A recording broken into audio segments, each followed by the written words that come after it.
శ్రీరామాయణంలో రాముని చేతిలో నిహతులైనటువంటి అనేక మందిలో ఒకటిగా చెప్పబడినటువంటి ఇతివృత్తమైనప్పటికీ రామచంద్రమూర్తి విషయంలో ఎప్పుడూ సాధారణంగా వినపడేటటువంటి విమర్శ ఏమిటంటే చెట్టు చాటు నుంచి కొట్టాడు. అప్పటి నుంచి ఇప్పటి వరకు ఎప్పుడూ అదే మాట ఆయన మీద. చెట్టు చాటు నుంచి కొట్టాడు రాముడు, బాణం వేసి వాలిని చంపాడు.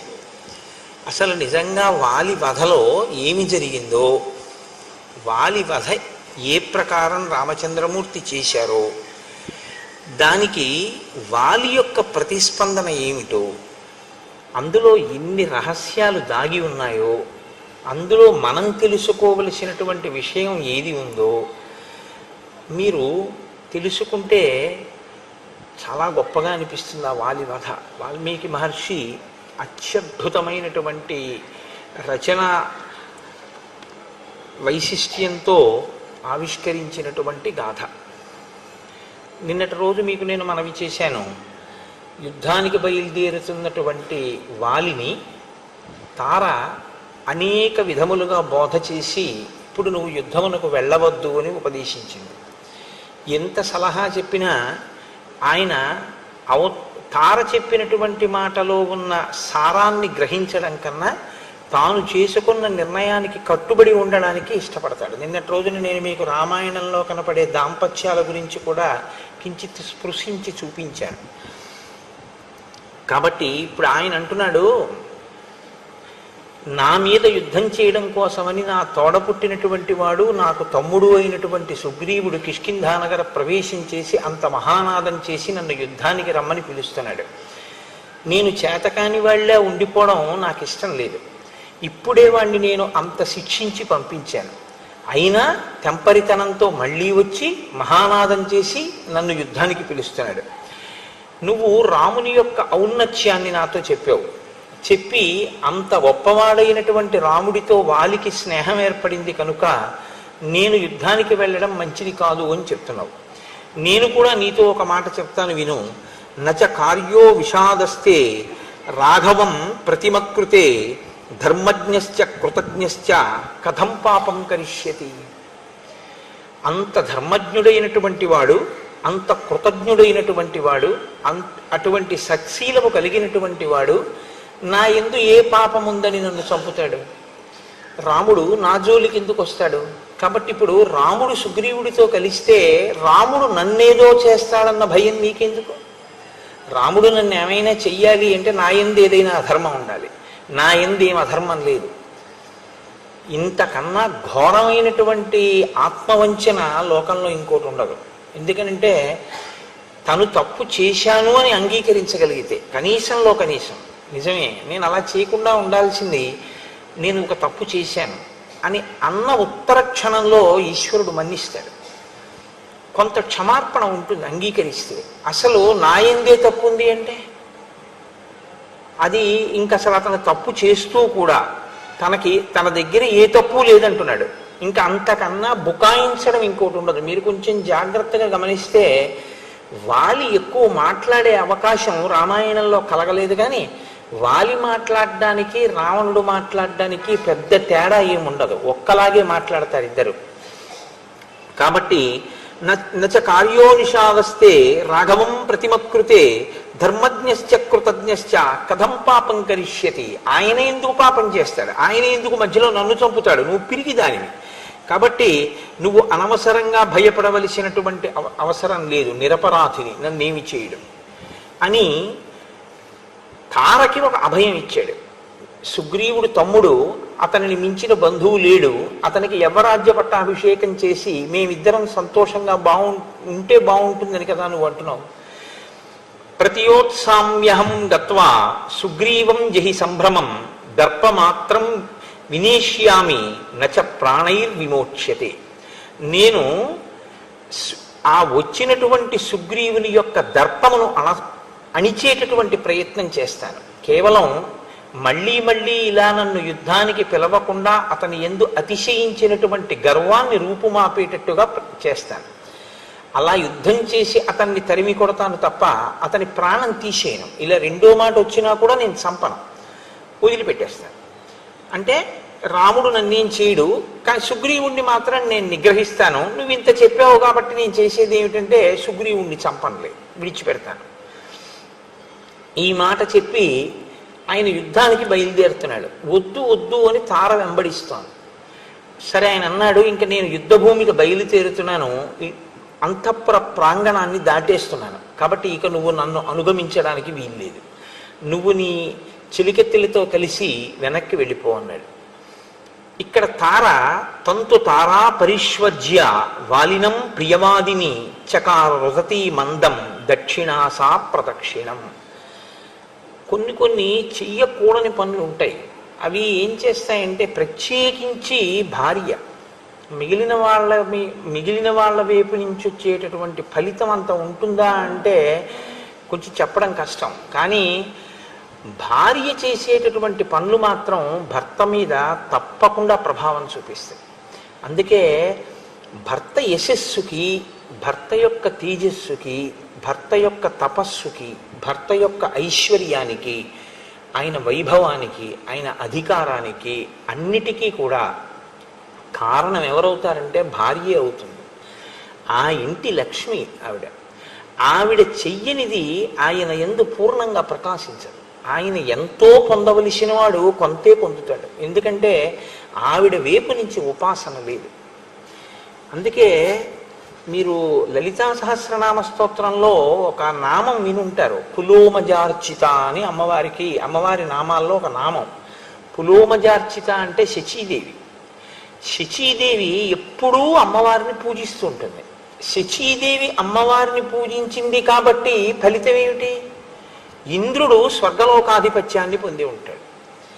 భర్త ఐశ్వర్యం, భర్త విజయం, భర్త యొక్క గౌరవం, భర్త యొక్క కీర్తి దేని మీద ఆధారపడి ఉంటాయి అంటే భార్య ఉపాసన మీద ఆధారపడతాయి. రెండు, భార్య చెయ్యకూడని పని కానీ, భార్య ప్రవర్తించకూడని విధంగా ప్రవర్తించడం కానీ చేస్తే అది కూడా ఫలితాన్ని ఇస్తుంది. కళ్ళ నీళ్లు పెట్టుకోకూడనటువంటి సందర్భంలో కళ్ళ నీళ్లు పెట్టుకుంటూ ఉండడం, అస్తమానం ఏడుస్తూ ఉండడం, అయిందానికి కాందానికి అసంతృప్తితో రగులుతూ ఉండడం, ఇది భర్త యొక్క ఉన్నతికి హేతువులు కావు, ప్రమాదకరమైనటువంటి చేష్టితములు. ఆమె అందరి యందు ప్రేమ కలిగినది తార. ఎందుచేతనంటే మహర్షి ఆ విషయాన్ని ఈ సర్గలో ఒక దక్షిణ అంటారు. దక్షిణ అంటే అందరి యందు ప్రేమ కలిగింది. అందుకే ఆమె ఒక్క వాలి గురించి ఆలోచించలేదు, సుగ్రీవుడి గురించి కూడా ఆలోచించింది, రాముడి గురించి కూడా ఆలోచించింది, అంగదుడి గురించి ఆలోచించింది. ఇన్ని ఆలోచించినటువంటి తార చెయ్యకూడని ఒక పని ఉద్వేగంతో చేసింది. ఏం చేసింది అంటే మహర్షి యొక్క గొప్పతనం అదే. రామాయణ రచనలో తంతు తారా పరిష్వజ్య వాలినం ప్రియవాదిని, ఆ వాలిని గట్టిగా కౌగిలించుకుంది. ఎలా కౌగిలించుకుంది? ఏదో ప్రియమార భార్య కౌగిలించుకోవడం శాస్త్రంలో అభ్యంతరకరమేం కాదు. కానీ చకార రుదతీ మందం, ఆమె ఏడుస్తూ కౌగిలించుకుంది. ఏడుస్తూ ప్రదక్షిణం చేసింది. ఇది అత్యంత దుశ్శకునం. అలా భార్య ఏడుస్తూ భర్తకి ప్రదక్షిణం చేసి బయటికి పంపిస్తే ఇంకా మళ్ళీ ప్రదక్షిణం ఇంకొకసారి ఏడుస్తూ కదలని వాడికి. ఎందుకంటే చిట్ట చివరి ప్రదక్షిణం అదే కదా చేస్తారు, ఆ స్నానం చేయించేసిన తర్వాత. కాబట్టి కేవలం రాముడికే వినపడేటటువంటి ధ్వని కాదు, ఆ వింటినారి యొక్క ధ్వని కేవలం రాముడికే వినపడిందంటే వాలికి వినపడలేదు అనడానికి లేదు. అది తస్య జాతల ఘోషేణ త్రస్తాః పత్రరథీశ్వరాః ప్రదుద్రువు మృగాశ్చైవ యుగాంత ఇవ మోహితాః. మహర్షి అంటున్నారు, తస్య జాతల ఘోషేణ, ఆ వింటి నారికి టంకారము చేసి ఆ బాణమును తొడిగినప్పుడు వచ్చినటువంటి ధ్వని ఏదైతే ఉందో అది యుగాంతమునందు ప్రళయం చేసేటప్పుడు హరుడు రుద్రుడు చేసేటటువంటి శబ్దము ఎలా ఉంటుందో అటువంటి శబ్దము. ఇప్పుడు ఆ శబ్దమునకు ఏవి భయపడిపోయాయి అంటే పత్రరథీశ్వరాహ, పక్షులన్నీ భయపడిపోయాయి. వాటితో పాటు ప్రదుద్రువు మృగాశ్చైవ, అక్కడ ఉండేటటువంటి మృగములన్నీ కూడా భయపడ్డాయి అరణ్యంలో. ఇవన్నీ కూడా ఆ ధ్వని విని భయపడ్డాయి. మీరు చూడండి, ధ్వని రకరకాలుగా ఉంటుంది. తెలిసో తెలియకో గంట మోగిందనుకోండి, దేవతలు వస్తున్నారని గుర్తు. వాలి సంహారం చెప్పేటప్పుడు అనుకోకుండా ఘంటానాదం వినపడింది అంటే ప్రధాన ఘట్టం కాబట్టి రామచంద్రమూర్తి వచ్చి నిలబడ్డారు అని గుర్తు అనమాట. అది కాకతాళీయంగా అనుకోకుండా అలాంటివి జరుగుతాయి. ఆ ఘంటానాదం వినపడింది అంటే దేవతలు వచ్చి నిలబడిపోయారు అని గుర్తు అక్కడ. అందుకే కురు ఘంటానాదం, ఆ ఘంటానాదం చేస్తే తప్ప దేవతలు రారు. శంఖాన్ని మ్రోగిస్తే విజయం వస్తుంది, బిందెలు మోగిస్తే పితృదేవతలు వస్తారు. కంసాలు కొడితే, కంసాన్ని కొట్టినా కూడా పితృదేవతలు వస్తారు, పళ్ళాన్ని కొట్టినా కూడా. బిందెలో గ్లాసు పెట్టి అదే పనిగా చప్పుడు చేస్తే దయ్యాలు కూడా వస్తాయి. అందుకే ఆ చప్పుడు చేయకురా అంటారు. కాబట్టి ఇప్పుడు ఆ ధ్వని జంతువులకు వినపడింది, పక్షులకు వినపడింది. అది ఏదో ధ్వని అనేవి అవి ఇలా ఇలా చూడలేదు. ఏమిటి ధ్వని అని ఒకసారి తలెత్తి చూస్తాయి. అవి అలా చూడలేదు. ఎక్కడివక్కడ పక్షులన్నీ ఆకాశంలోకి ఎగిరిపోయి, ఎగిరిపోయో వాటికే తెలియదు ఎగిరిపోయి. జంతువులన్నీ వాటి కంటికి ఎదురుగుండా ఏ దిక్కుంటే ఆ దిక్కుకు పారిపోయి. అంటే అది భయజనకమే. అది ఎవ్వరికీ కూడా సంతోషదాయకమైనటువంటి ధ్వని కాదు, ఏదో ప్రమాదమును స్ఫురింపచేసేటటువంటి ధ్వని. ఇక్కడ మీరు ఒకటి ఆలోచించండి, మరి మృగములు పారిపోయి పక్షులు ఎగిరిపోయేటంత ధ్వని వస్తే ఎంతో దూరంలో లేడు కదండి వాలి సుగ్రీవులు. మరి వాలికి సుగ్రీవుడికి కూడా ఇది వినపడాలి. సుగ్రీవుడికి వినపడితే ఆయన ఆశ్చర్యపోడు.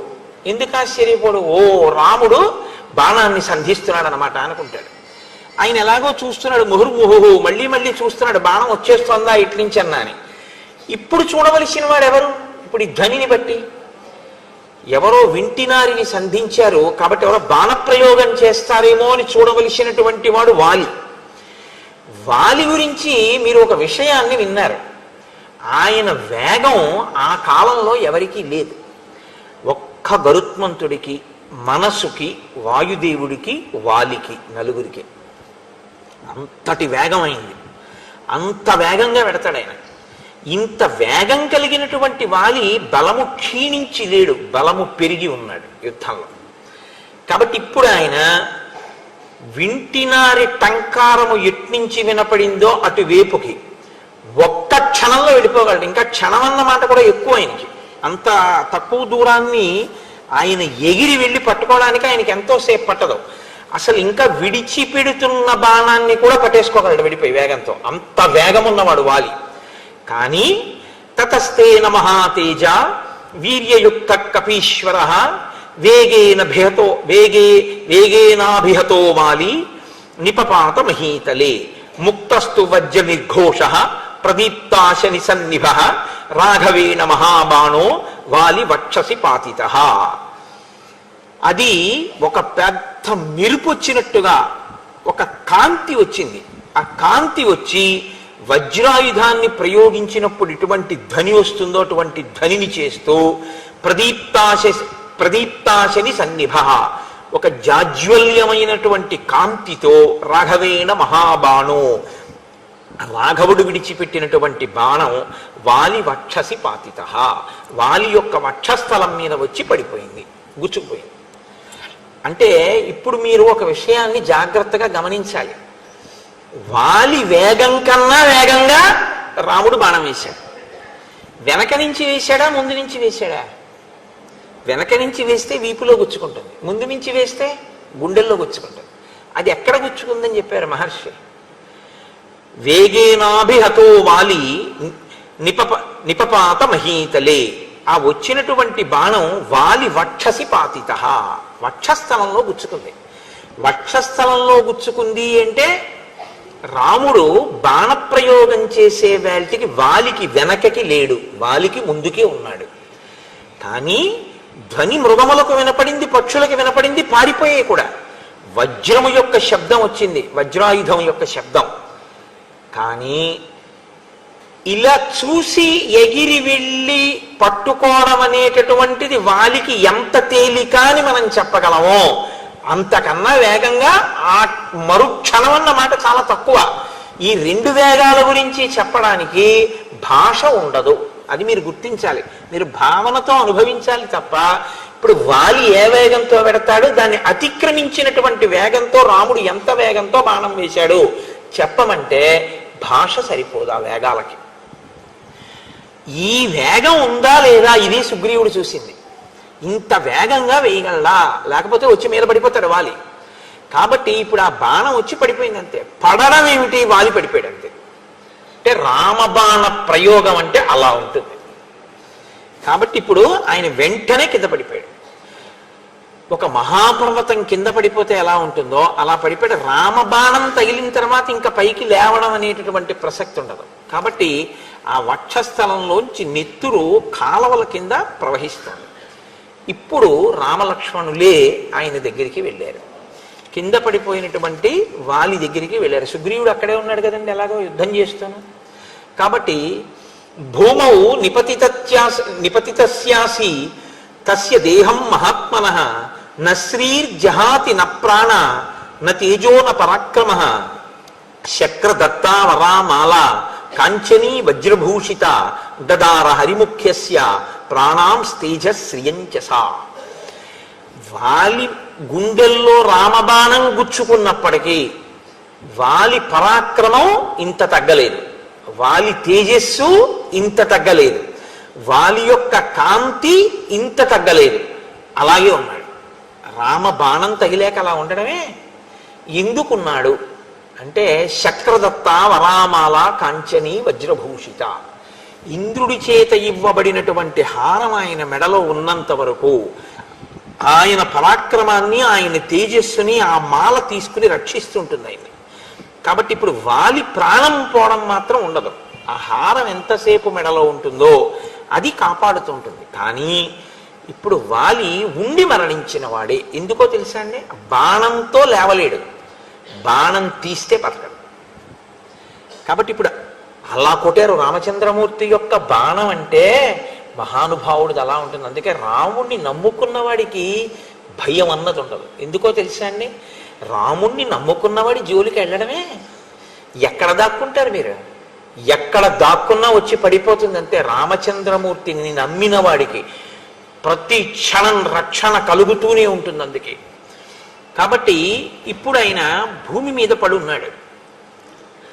దగ్గరకు వచ్చారు రామలక్ష్మణులు. వాళ్ళిద్దరి వంక చూశాడు. చూసి అన్నాడు, త్వం నరాధిపతే పుత్ర ప్రథిత ప్రియదర్శన కులీన సత్వసంపన్న తేజస్వి చరితవ్రత. మీరు ప్రియమైనటువంటి దర్శనము కలిగినటువంటి వారు, దశరథ మహారాజు గారి యొక్క పుత్రులు. కాబట్టి మీరు రాజులు. అటువంటి వారు సత్వసంపన్నులు, మంచి నడవడి కలిగినటువంటి వారు, తేజస్సు కలిగినటువంటి వారు. అటువంటి వారు నన్నిందికి ఇలా కొట్టారు అని అడిగాడు రాముణ్ణి. ఒక పెద్ద ఛార్జ్ షీట్ పెట్టాడండి రాముడి మీద. ఆయన పడిపోయి మీరు నేను అనుమానపడక్కర్లేదు, వాలే అడిగాడు. మనకి ఎన్ని అనుమానాలు ఉంటాయో అంతకన్నా ఎక్కువ అనుమానాలు అడిగాడు రామచంద్రమూర్తిని. పరాన్ముఖవధం కృత్వా కోను ప్రాప్తస్త్వయా గుణః యదహం యుద్ధ సంరబ్ధ తత్కృతే నిధనం గతః. నేను నీతో యుద్ధం చేయట్లేదు, ఇంకొకరితో యుద్ధం చేస్తున్నాను. ఇంకొకరితో యుద్ధం చేస్తూ నీ వైపు నా దృష్టి లేనప్పుడు నువ్వు నా మీద ఎందుకు బాణప్రయోగం చేశావు? నా ఎదురుగుండా కనపడకుండా.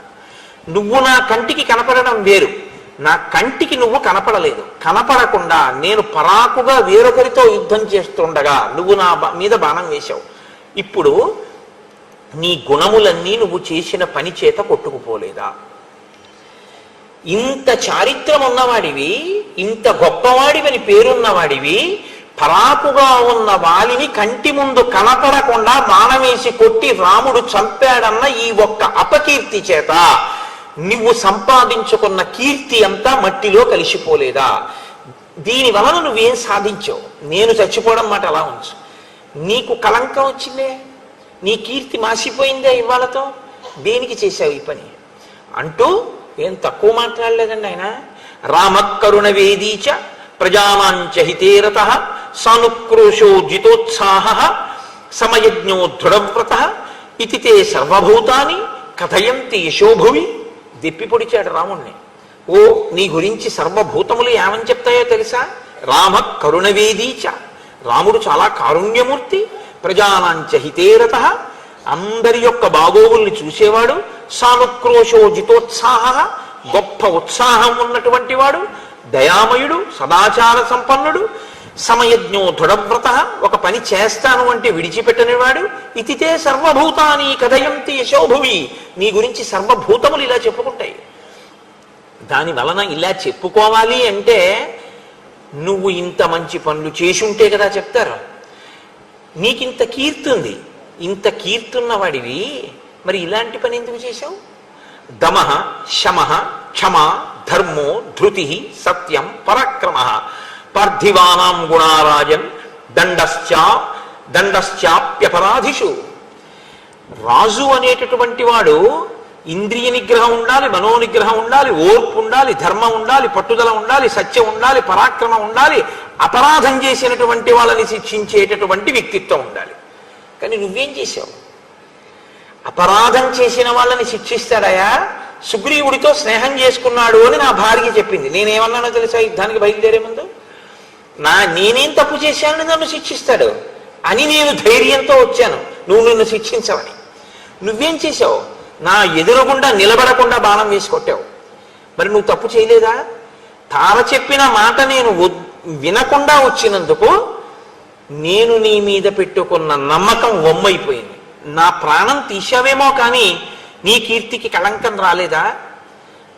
తాను ఎన్ని తప్పులు చేసినా రామచంద్రమూర్తి వంటి ధర్మమూర్తితో మాట్లాడడానికి నాకు అసలు అర్హత ఉందా లేదా అని కూడా చూసుకోవడం చేత కాకపోయినా అధిక్షేపించి మాట్లాడడం మాత్రం బాగా వస్తుంది, అహంకారం. కాబట్టి ఇప్పుడు అంటున్నాడు, నత్వాం వినిహితాత్మానం ధర్మధ్వజం అధార్మికం జానే పాప సమాచారం తృణై కూపమివావృతం. నువ్వు ధర్మాత్ముడు అని పేరు పెట్టుకున్నటువంటి పరమ అధర్మాత్ముడివి. పచ్చగడ్డి చేత కప్పబడినటువంటి లోతైన నుయ్యివి. తెలియక ఎవరైనా అటు వస్తే పచ్చగడ్డి అని అందులో పడిపోతారు. నీవు పాపముతో కూడినటువంటి నడవడి ఉన్నవాడివి, నశించిపోయినటువంటి బుద్ధి కలిగినటువంటి వాడివి. ఇవాళ నీకు సరి అయినటువంటి బుద్ధి లేదు. సతాం వేషధరం పాపం ప్రచ్ఛన్నమివ పావకం. నువ్వు ధర్మాత్ముడివి అని లోకం ఎందుకు అనుకుంటోందంటే ధర్మాత్ముడిలా వేషం కట్టావు, ధర్మాత్ముడు అనుకునేటట్టు నటిస్తూ ఉంటావు. నువ్వు ధర్మాత్ముడివి కావు, నీవు బూది కప్పిన నిప్పు. తెలియక నిన్ను ముట్టుకున్న వాళ్ళు కాలిపోతారు, నువ్వు ధర్మాత్ముడివి అనుకున్నవాడు నశించిపోతాడు తప్ప నువ్వు నిజానికి ధర్మాత్ముడివి కావు. అంటూ నన్ను ఎందుకు చంపావు? పరాన్ముఖుడనైన నా మీద బాణం వేశావు. విషయేవాపురేవాతే యదా పాప కరోమ్యహం నచతాం అవజానీచ కస్మాత్ త్వం హంసకిల్బిషం. నేను నీ ఊరికి రాలేదు, నేను నీ పురంలో లేను, నేనే పాపము చేయలేదు, నేను నిన్ను అవమానించలేదు, నేను నీ గురించి ఒక్క మాట మాట్లాడలేదు. ఏ కారణానికి మన ఇద్దరి మధ్య శత్రుత్వం ఉంది? ఈ కారణం వల్ల నీకు నాకు శత్రుత్వం ఉంది, బాణం వేసి చంపానంటావా? నేను ఎప్పుడు మీ ఊరు రాలేదే, అసలు నేను ఏ పాపము చేయలేదే, నిన్ను నేను ఎప్పుడు అవమానించలేదే. మరి ఏ కారణానికి వేశావు బాణం? ఫలమూలాశనం నిత్యం వానరం వనగోచరం మామిహ ప్రతియుధ్యంతం అన్యేన చ సమాగతం. నేను అరణ్యాల్లో తిరుగుతూ ఉంటాను, నేను పళ్ళు తింటాను, దుంపలు తింటాను, నేను వానరుణ్ణి కాబట్టి వనగోచరం, అడవిలో చెట్ల మీద తిరుగుతూ ఉంటాను, భూమి మీద తిరుగుతూ ఉంటాను. కాబట్టి నాకు నీకు యుద్ధం రావలసినటువంటి అవసరం అసలు లేదు. పైగా నేను యుద్ధం చేస్తున్నది నా తమ్ముడితో చేస్తున్నాను, ఇంకొక వానరంతో చేస్తున్నాను. అప్పుడు నరుడవైనటువంటి నువ్వెందుకు జోక్యం చేసుకున్నావు? నువ్వు దేనికి బాణం వేశావు నా మీద? సామదానం క్షమా ధర్మ సత్యం ధృతి పరాక్రమౌ పార్థివానాం గుణా రాజన్ దండశ్చాప్యపరాధిషు. ఒక రాజు అన్నవాడికి కొన్ని లక్షణాలు ఉంటేనే వాడు రాజు అనిపించుకుంటాడు తప్ప నీలా చేతిలో ధనస్సు ఉన్నవాడల్లా బాణాలు వేసేవాడినల్లా రాజు అనకూడదు. సామము, దానము, ఓర్పు, ధర్మము, సత్యము, పట్టుదల, పరాక్రమము ఇవి ఎవరికి ఉంటాయో ఎవడు యుక్తాయుక్త విచక్షణతో అపరాధికి దండన విధిస్తాడో అటువంటి వాడు రాజు అనిపించుకుంటాడు. సాధారణంగా లోకంలో ఇద్దరి మధ్య శత్రుత్వం రావాలి అంటే, ఒకడు ఇంకొకడిని నిగ్రహించాలి అనుకోవాలి అంటే కొన్ని కారణాలు ఉంటాయి. వాటి వల్ల మాత్రమే ఇద్దరి మధ్య పగలు ఏర్పడతాయి. భూమిర్హిరణ్యం రూపంచ నిగ్రహే కారణానిచ అత్ర కస్తే వనే లోభో మదీయేషు ఫలేషువా. ఒకటి భూమి వలన తగు రావాలి. ఈ భూమి నాదని ఒకడనాలి, కాదు నాదని ఒకడనాలి, అందుకు గొడవ రావాలి. హిరణ్యం బంగారం వల్ల గొడవ రావాలి. రూపంచ వెండి వలన తగు రావాలి. కానీ ఈ మూడిటి వలన కాకుండా నువ్వు దేని కొరకు ఇక్కడికి యుద్ధానికి వచ్చినట్టు? ఇక్కడున్న చెట్లు పళ్ళు కాయలు వీటి కోసం నన్ను చంపడానికి వచ్చావా అడవికి? ఇక్కడికి వచ్చి నా మీద బాణం వేయవలసిన అవసరం ఏంటి? భూమి విషయంలో కానీ, బంగారు విషయంలో కానీ, వెండి విషయంలో కానీ నీకు నాకు ఏ విధమైనటువంటి పగలు ప్రతీకారాలు లేవు. త్వంతు కామప్రధానశ్చ కోపనశ్చానవస్థిత రాజవృత్తైశ్చ సంకీర్ణ శరాసన పరాయణ. రామ, నీవు కామప్రధానశ్చ, నువ్వు కామప్రధానమైన జీవితం గడిపేటటువంటి వాడివి.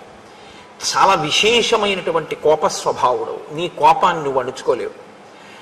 ఒక రాజు ధర్మార్థ కామములను ఎలా సమన్వయం చేసుకోవాలో, ఏది ఎక్కడ ఎలా ఎంత మోతాదులో వాడుకోవాలో తెలిసినటువంటి వాడై ఉండాలి. కానీ నీకది తెలియదు. కాబట్టి నువ్వు ఒకదాన్ని ఒకదాంతో అశాస్త్రీయంగా మేళవించి ప్రవర్తిస్తుంటావు. శరాసన పరాయణ, నువ్వు చేతిలో ధనస్సు ఒకటి పట్టుకుని ఎవడి మీద ఎప్పుడు ఎలా బాణం వేద్దామా అని చూస్తావు. అందులో ఇంకా నీకు ధర్మాధర్మాలు లేవు. ఎదురుగుండా ఉండి కొట్టానా, ఇంకోటితో యుద్ధం చేస్తుంటే కొట్టానా, ఇవన్నీ అక్కర్లేదు. బాణం వేయడమే నీకు పని, అంతే. కాబట్టి అలా బాణం వేసేటటువంటి లక్షణం ఉన్నవాడివి. కాబట్టి మీరు ఒకటి గుర్తించండి, మనం కొత్తగా వాలిని రాముడు చెట్టు చాటు నుంచి కొట్టాడు అని అడగక్కర్లేదు. వాలి మనకన్నా ఎక్కువ ప్రశ్నలు ఆయనే వేశాడు కదండి. ఇప్పుడు వాలి తృప్తి పడితే రాముడి జవాబుకి ఇక మీరు నేను ఎప్పుడూ ఆ ప్రసక్తి జోలికి వెళ్ళక్కర్లేదు, రామాయణం విన్నందుకు కదా. అధార్యం చర్మమే సద్భి రోమాణ్యస్తి చ వర్జితం అభక్ష్యాని చ మాంసాని తద్విధైర్ ధర్మచారిభిః. రామ, నేను నా యొక్క చర్మము ఎవ్వరికీ పనికిరావు. ఎందుచేత అంటే జంతువుల్ని వేటాడతారు నరులు. దేనికి వేటాడతారు? ఒకటి చర్మం కోసం వేటాడతారు. కొన్ని జంతువుల యొక్క చర్మం ఒలిచి తెచ్చుకుంటే దాని మీద కూర్చుని ధ్యానం చేస్తే కొన్ని శక్తులు కలుగుతాయి అని కొన్ని చర్మాలను తెచ్చుకుని వాటి మీద వేసి కూర్చునేటటువంటి అలవాటు ఉంది లోకంలో. కాబట్టి చర్మం కోసం జంతువుని చంపుతారు. నా చర్మం పనికిరాదు, కోతి చర్మాన్ని వాడరు. 2, సద్భి అంటే సత్పురుషులైనటువంటి వాళ్ళు. ఏదో సద్భి అన్నమాట ఎందుకు వేశాడో తెలుసా అండి? అంటే రామచంద్రమూర్తి ఆయన ఉద్దేశ్యంలో దుర్మార్గుడు కాబట్టి నీలాంటి వాడి గురించి మాట్లాడలేదు. సత్పురుషులైతే రోమాణ్యస్థిత వర్జితం, నా వెంట్రుకలు పనికిరావు. ఎందుకంటే చామరీ మృగం ఉందనుకోండి, దాన్ని చంపి దాని వెంట్రుకలు తీసి లేదా దాని వెంట్రుకలను ఎలాగోలా సేకరించి చామరంలో వేసి ఈశ్వరుడి సేవలో ఉపయోగిస్తారు. కాబట్టి నా వెంట్రుకలు పనికిరావు. కోతి వెంట్రుకలు ఎవళ్ళు దేనికి వాడరు. అలాగే అస్థి, ఎముకలు కూడా దేనికి పనికిరావు. కొన్ని జంతువులకు సంబంధించినటువంటి ఎముకలు ఉన్నాయంటే వాటికి ఏదో ఇతరత్ర ప్రయోజనాలు ఉంటాయి. కొన్నింటి ఎముకలు కొన్నింటికి వాడతారు. ఎముకలు అన్న శబ్దాన్ని ఎముకలుగానే స్వీకరించక్కర్లేదు, శరీరంలోంచి పుట్టినవి కూడా అవ్వచ్చు. ఓ పులి గోరు, ఏనుగు దంతం, ఇలాంటి వాటిని వాడుకుంటూ ఉంటారు. లేదా కొన్ని జంతువుల యొక్క ఎముకలు కూడా చాలా లేతగా ఉన్నటువంటి ఎముకల్ని కూడా వండుకు తినేవాళ్ళు ఉంటారు. కానీ నా ఎముకలు పనికిరావు, నా చర్మం పనికిరాదు, నా మాంసం పనికిరాదు, నా వెంట్రుకలు పనికిరావు. అభక్ష్యానిచ మాంసాని, కోతి మాంసాన్ని ఎవరు తినరు. కాబట్టి నరుడు మరణిస్తే ఎలా భూస్థాపితం చేస్తారో, నరుడు మరణిస్తే ఎలా దహించేస్తారో, అలా మా శరీరములు భూస్థాపితం చేయబడాలి, దహింపబడాలి. అంటే నీకు నన్ను చంపడం వల్ల ఈ ఉపయోగం ఉంది అని చెప్దామా? ఏదో వేటాడాడు ఒక రాజుగా, ఒక నరుడిగా ఒక జంతువుని వేటాడాడు అందామంటే ఏ ప్రయోజనానికి వేటాడాడు? కాబట్టి ఇప్పుడు చేతిలో ధనస్సు ఉంది, బాణం ఉందని వేసేసావు అంతే తప్ప ఎందుకు నేను నీకు పనికిరాను. మరి ఎందుకు బాణం వేసి కొట్టినట్టు? అని శటోనైకృతిక క్షుద్రో మిథ్యాప్రసృత మానస కథం దశరథేనత్వం జాత పాపో మహాత్మన. పైకి ఒకలా కనపడుతూ లోపల దుష్టమైనటువంటి చారిత్రమున్న నీ వంటి క్షుద్రుడు, మిథ్యావాదం ఉన్నటువంటి వాడు దశరథ మహారాజు వంటి మహాపురుషుడికి అశ్వమేధయాగం చేసి పుత్రకామేష్టి చేస్తే ఎలా పుట్టాడు అంటే ఇవాళ దశరథ మహారాజు గారి వరకు వెళ్ళిపోయి అన్నాడు, త్వయా దృశ్యేనతు రణే నిహతోహం దురాసద ప్రసుప్త పన్నగేనేవ నరః పానవశం గతః. నువ్వు నా మీద బాణం వేసి చంపడం అనేటటువంటిది నీకు కీర్తికారకమని నువ్వు అనుకుంటున్నావేమో, వాదిని చంపానని. కానీ ఇది ఎటువంటిదో తెలుసా? ఒక వ్యక్తి విపరీతంగా తాగాడు, దానివల్ల అతనికి ఒంటి మీద స్పృహ లేదు, నేల మీద పడిపోయి ఉన్నాడు. ఇప్పుడు ఒంటి మీద స్పృహ లేకుండా నేల మీద పడిపోయి ఉన్నటువంటి వ్యక్తిని ఒక క్రూరమైన సర్పము వచ్చి కాటు వేసి చంపితే ఎలా ఉంటుందో నువ్వు నా మీద బాణం వెయ్యడం అలా ఉంది అని ఒక మాట అన్నాడు. నీవు మొనగాడివైతే నా ఎదురుగుండా వచ్చి నిలబడవలసింది, నువ్వు ఉండకుండా ఉండేవాడివి నా చేతిలో. అది చేత కాక నా ఎదురుగుండా నిలబడలేక నేను ఇంకొకరితో యుద్ధం చేస్తుంటే నా మీద బాణప్రయోగం చేశాడు. సరే, నన్ను చంపేయమని సుగ్రీవుడు అడిగాడు. ఎందుకని? నువ్వు సుగ్రీవుడితో స్నేహం చేశావని నాకు తార చెప్పింది. తారే నాతో ఏం చెప్పిందంటే మీ ఇద్దరి మధ్య సంధి కుదిరిందని చెప్పింది. కాబట్టి సుగ్రీవుడు ఏమడిగి ఉండాలి? నన్ను చంపమని చెప్పు ఉండాలి.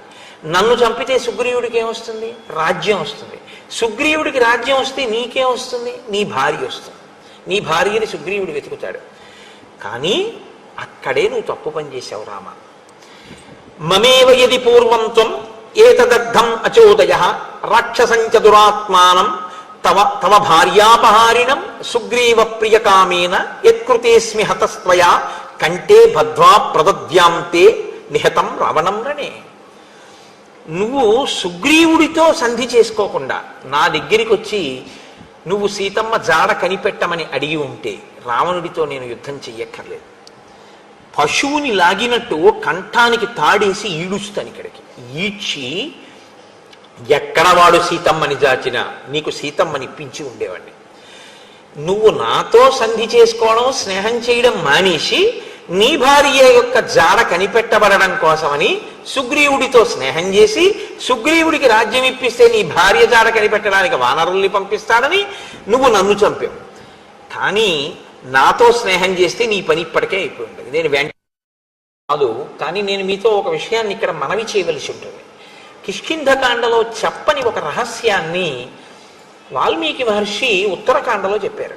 ఉత్తరకాండలో ఉన్న కొన్ని విషయాల్ని మీరు తీసుకుని రామాయణంలో అక్కడక్కడ అనుసంధానం చేసుకోకపోతే ఒక పరిపూర్ణత రాదు. ఒకానొకప్పుడు వాలి సంధ్యావందనం చేసుకోవడం కోసమని దక్షిణ సముద్రానికి వెళ్ళాడు. ఆయన దక్షిణ సముద్రం నుంచి ఇతర సముద్రాలకు ఎగురుతాడు. అదే సమయంలో రావణాసురుడికి ప్రతిరోజు ఎవరో ఒకరితో యుద్ధం కావాలి.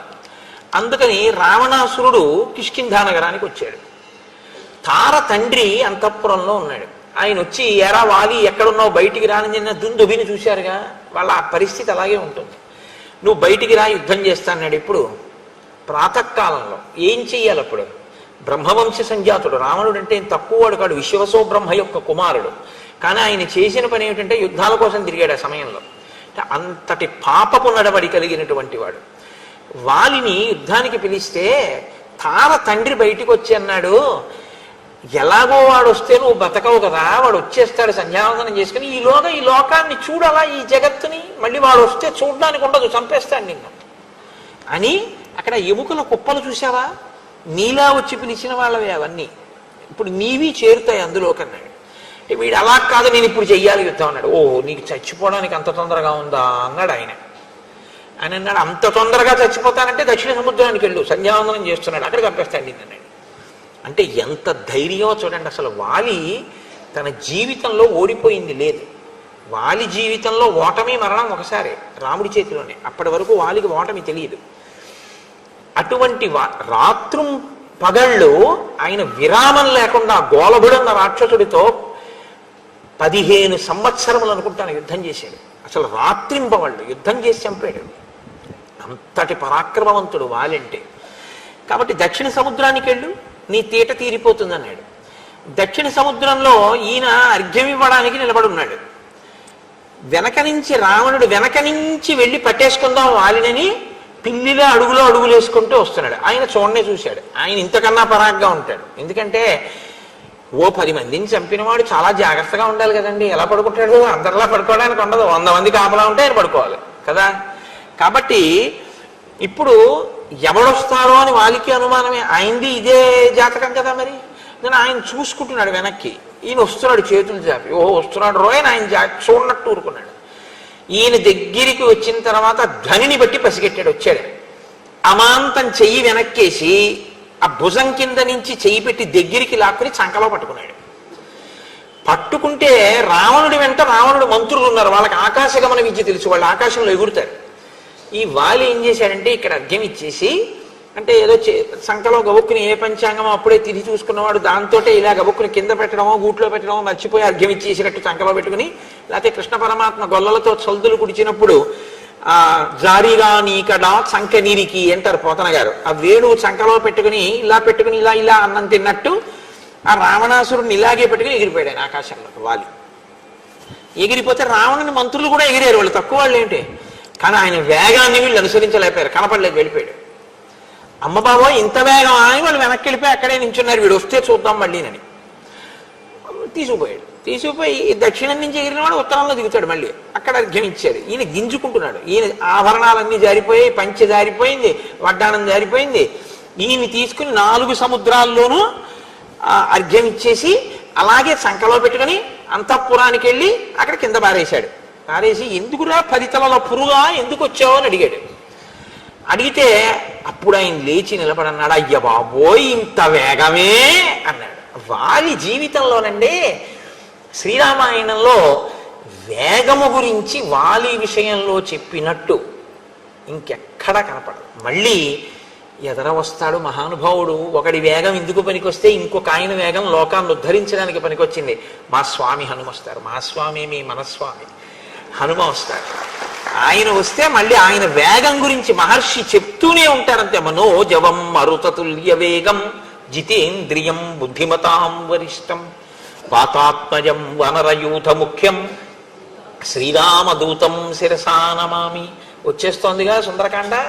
కాబట్టి ఇప్పుడు ఆయన ఈయన్ని చూసి ఆశ్చర్యపోయాడు. ఇంత వేగమే, ఇంత బలమే అని ఆశ్చర్యపోయి, నేను నీలాంటి వాడినే, కాబట్టి మన ఇద్దరం ఒక అంగీకారం చేసుకుందాం.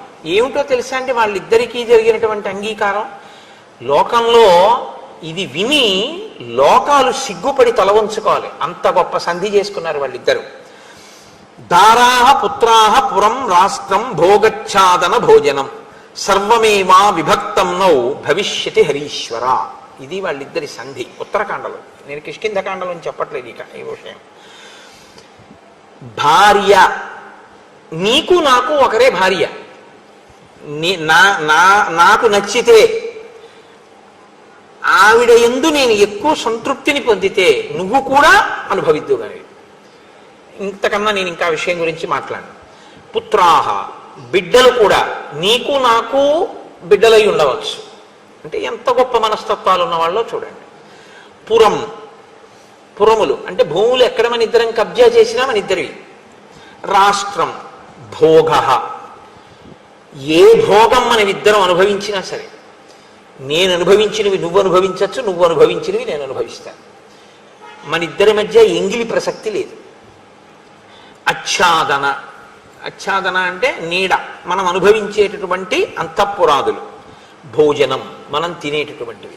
వీటి విషయంలో ఒకరు అనుభవించినటువంటివి రెండవ వారు కూడా అనుభవించవచ్చు. కాబట్టి ఈమె నా భార్యయే అన్న ప్రసక్తి ఏమి ఉండదు. మన ఇద్దరికీ భార్యే ఇక నుంచి. కాబట్టి అలా మనం అనుభవిద్దాం.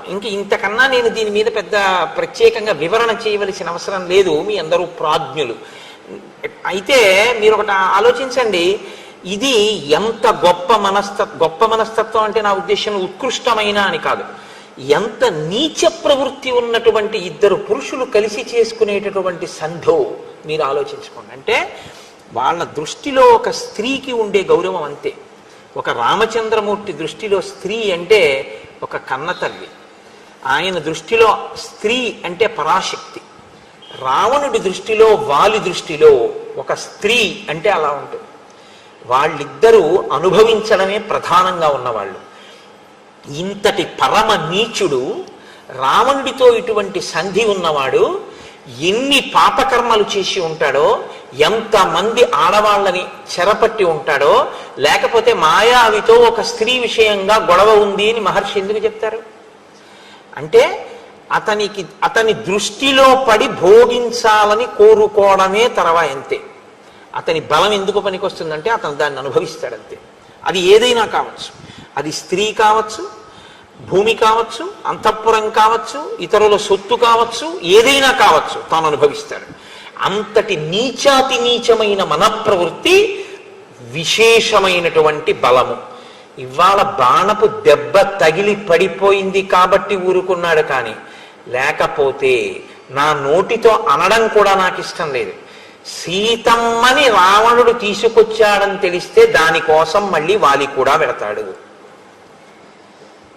అందుకే కృష్ణావతారంలో కురుక్షేత్రం వరకు రాకముందే పూతనాది రాక్షసుల్ని ముందే త్రుంచేసి కురుక్షేత్రంలో యుద్ధాన్ని తగ్గించుకున్నట్టు అసలు వాలి రావణులు కలవకుండానే ముందు వాలి వధని చేయించేశారు దేవతలు. లేకపోతే ఈ వాలి రావణుడి పక్కన చేరితే రామరావణ యుద్ధం కాదది, వాలి రావణులతో కూడినటువంటి రాముడు యుద్ధం చేయడం అంటే పక్కన వానరుల అండ ఉండదు. ఎందుకంటే వానరులందరూ వాలికి వశవర్తులై ఉంటారు. ఎంత క్లేశభూయిష్టం అవుతుందో. అందుకని అసలు ఈ పని జరగక ముందే వాలి పడిపోవాలి. ఇంత అధర్మాత్ముడు, ఇంతటి పాపపు నడువడి కలిగినటువంటి వాడు కిష్కింధకాండలో లేదు కదా, మనకి తెలియదు అనుకుంటున్నాడు. మనం ఉత్తరాఖండ చదివి తెలుసుకోలేదు, మనకి తెలియదా అపాతే. కాబట్టి ఇంతటి దిక్కుమాలిన జీవితం ఉన్నవాడు స్వామి రామచంద్రమూర్తిని అడగడమా? ధర్మం కోసం, సత్యం కోసం రాజ్యాన్ని విడిచిపెట్టినటువంటి వాడు మాటకి కట్టుబడడం కోసం అని చెప్పి ఏదైనా విడిచిపెట్టేటటువంటి స్వభావం ఉన్నవాడు అంతటి పరమధర్మాత్ముడైన రామచంద్రమూర్తిని మాట్లాడడమే ఆయనతో, అసలు ఆయనతో మాట్లాడడానికి వాడికి అర్హత లేదు. వాడు అదృష్టం ఏమిటో, చచ్చిపోయే ముందు ఎదురుగుండా రాముడు కనపడితే వాలి పొందిన ఏకైక అదృష్టం, రావణుడు పొందని అదృష్టం ఒక్కటే. వాలి బహుశః ఎక్కడో కనీసం భార్య చెప్పిన మాటని గుర్తు తెచ్చుకునే స్వభావం ఒకటి ఉండిపోయింది. ఆ కారణం చేత ఉత్తప్పుడు ఎలా బ్రతికినా చచ్చిపోయే ముందు తప్పొప్పుకుని రాముడి వంక చూసి నమస్కారం చేసి చచ్చిపోయాడు. రావణుడు ఇదే అవకాశాన్ని పొందాడు. మీరు వింటారుగా యుద్ధకాండలో గుర్రాలు పడిపోయాయి, సారథి పడిపోయాడు, రథం పడిపోయింది, ఒక్కడే కింద నిలబడిపోయాడు, ధనస్సు విరిగిపోయింది. రాముడు అన్నాడు, పో ఇంటికి, సంపని ఇలా ఉంటే నీ చేతిలో ధనస్సు లేదు, నీకు సారథి లేడు, రథం లేదు, ఇంటికి వెళ్ళి విశ్రాంతి తీసుకుని రా అన్నాడు. 10 అడుగులు ముందుకేసి రాముడి పాదాల మీద పడుంటే రామాయణం ఇంకోలా ఉండేది. 1000 అడుగులు వెనక్కేసి అంతఃపురానికి వెళ్ళాడు, కానీ 10 అడుగులు రాముడి వైపుకి వెయ్యలేకపోయాడు. రావణుడే అని మీరు అనుకోకండి. బాణం పడిపోయిన తరువాత ఏడ్చే కన్నా బాణం పడకముందే పశ్చాత్తాపంతో రామపాదాలు పట్టుకోవడం ఎవరి జీవితానికైనా శ్రేయస్కరం. ఇది కిష్కింధకాండ యొక్క సందేశం. కాబట్టి ఇంతటి దురాత్ముడు, ఇంతటి పాపపు నడువడి కలిగినటువంటి వాడు అడిగినా రాముని యొక్క ఔదార్యం అటువంటి. ఆయన సమాధానం చెప్తున్నారు. ఆయన అన్నారు, ధర్మమర్థంచ కామంచ సమయంచాపి లౌకికం అవిజ్ఞాయ కథం బాల్యాత్ మామిహాద్య విగర్హసి. అసలు నీకు పురుషార్థములు అని 4 ఉన్నాయని, ధర్మము, అర్థము, కామము, మోక్షము అని 4 ఉంటాయని, అందులో మిగిలినటువంటి మోక్షమును పొందడానికి సాధనములైనటువంటి ధర్మ, అర్థ, కామములనేటటువంటి వాటిల్లో అర్ధకామములను ధర్మంతోటే సమన్వయం చెయ్యాలని నీకు అసలు తెలియదు.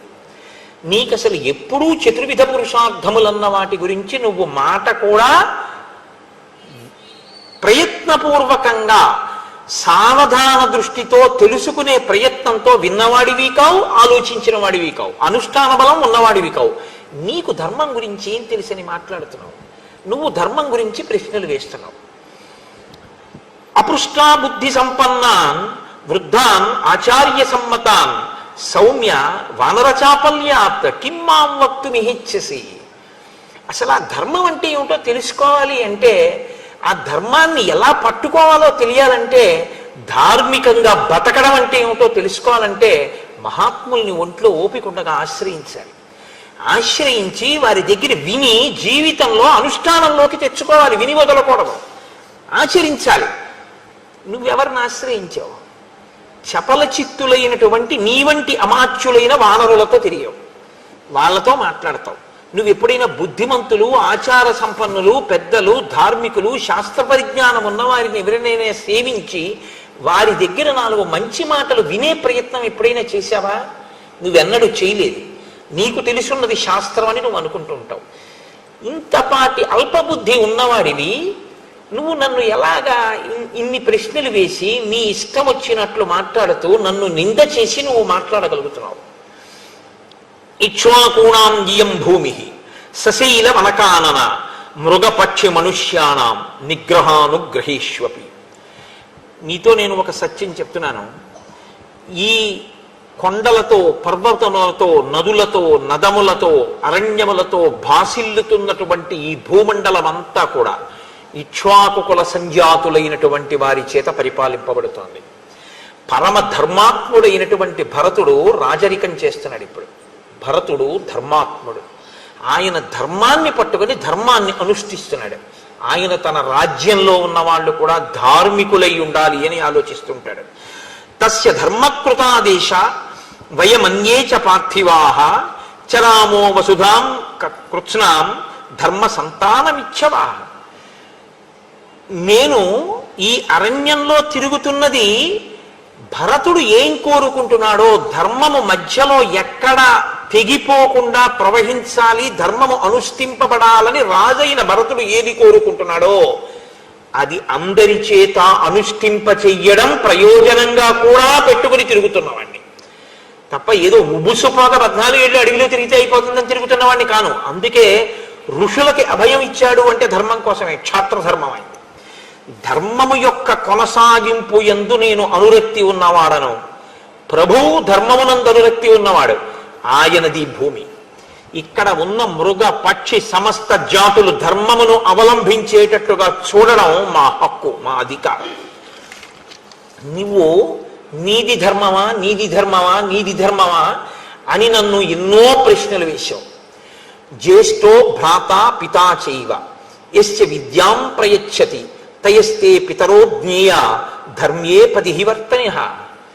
ధర్మాలకన్నిటికీ అలవాలమైనటువంటి ధర్మం లోకంలో తనకన్నా ముందు పుట్టినటువంటి అన్నగారు ఎవడుంటాడో ఆయన, తనకి జన్మనిచ్చినటువంటి తండ్రి గారు ఎవరుంటారో ఆ తండ్రి, విద్య చెప్పినటువంటి గురువు గారు ఎవరుంటారో, విద్య చెప్పిన గురువు కన్నా ఉపదేశం చేసిన గురువు ఇంకా ఎక్కువ. ఎందుకో తెలుసా అండి?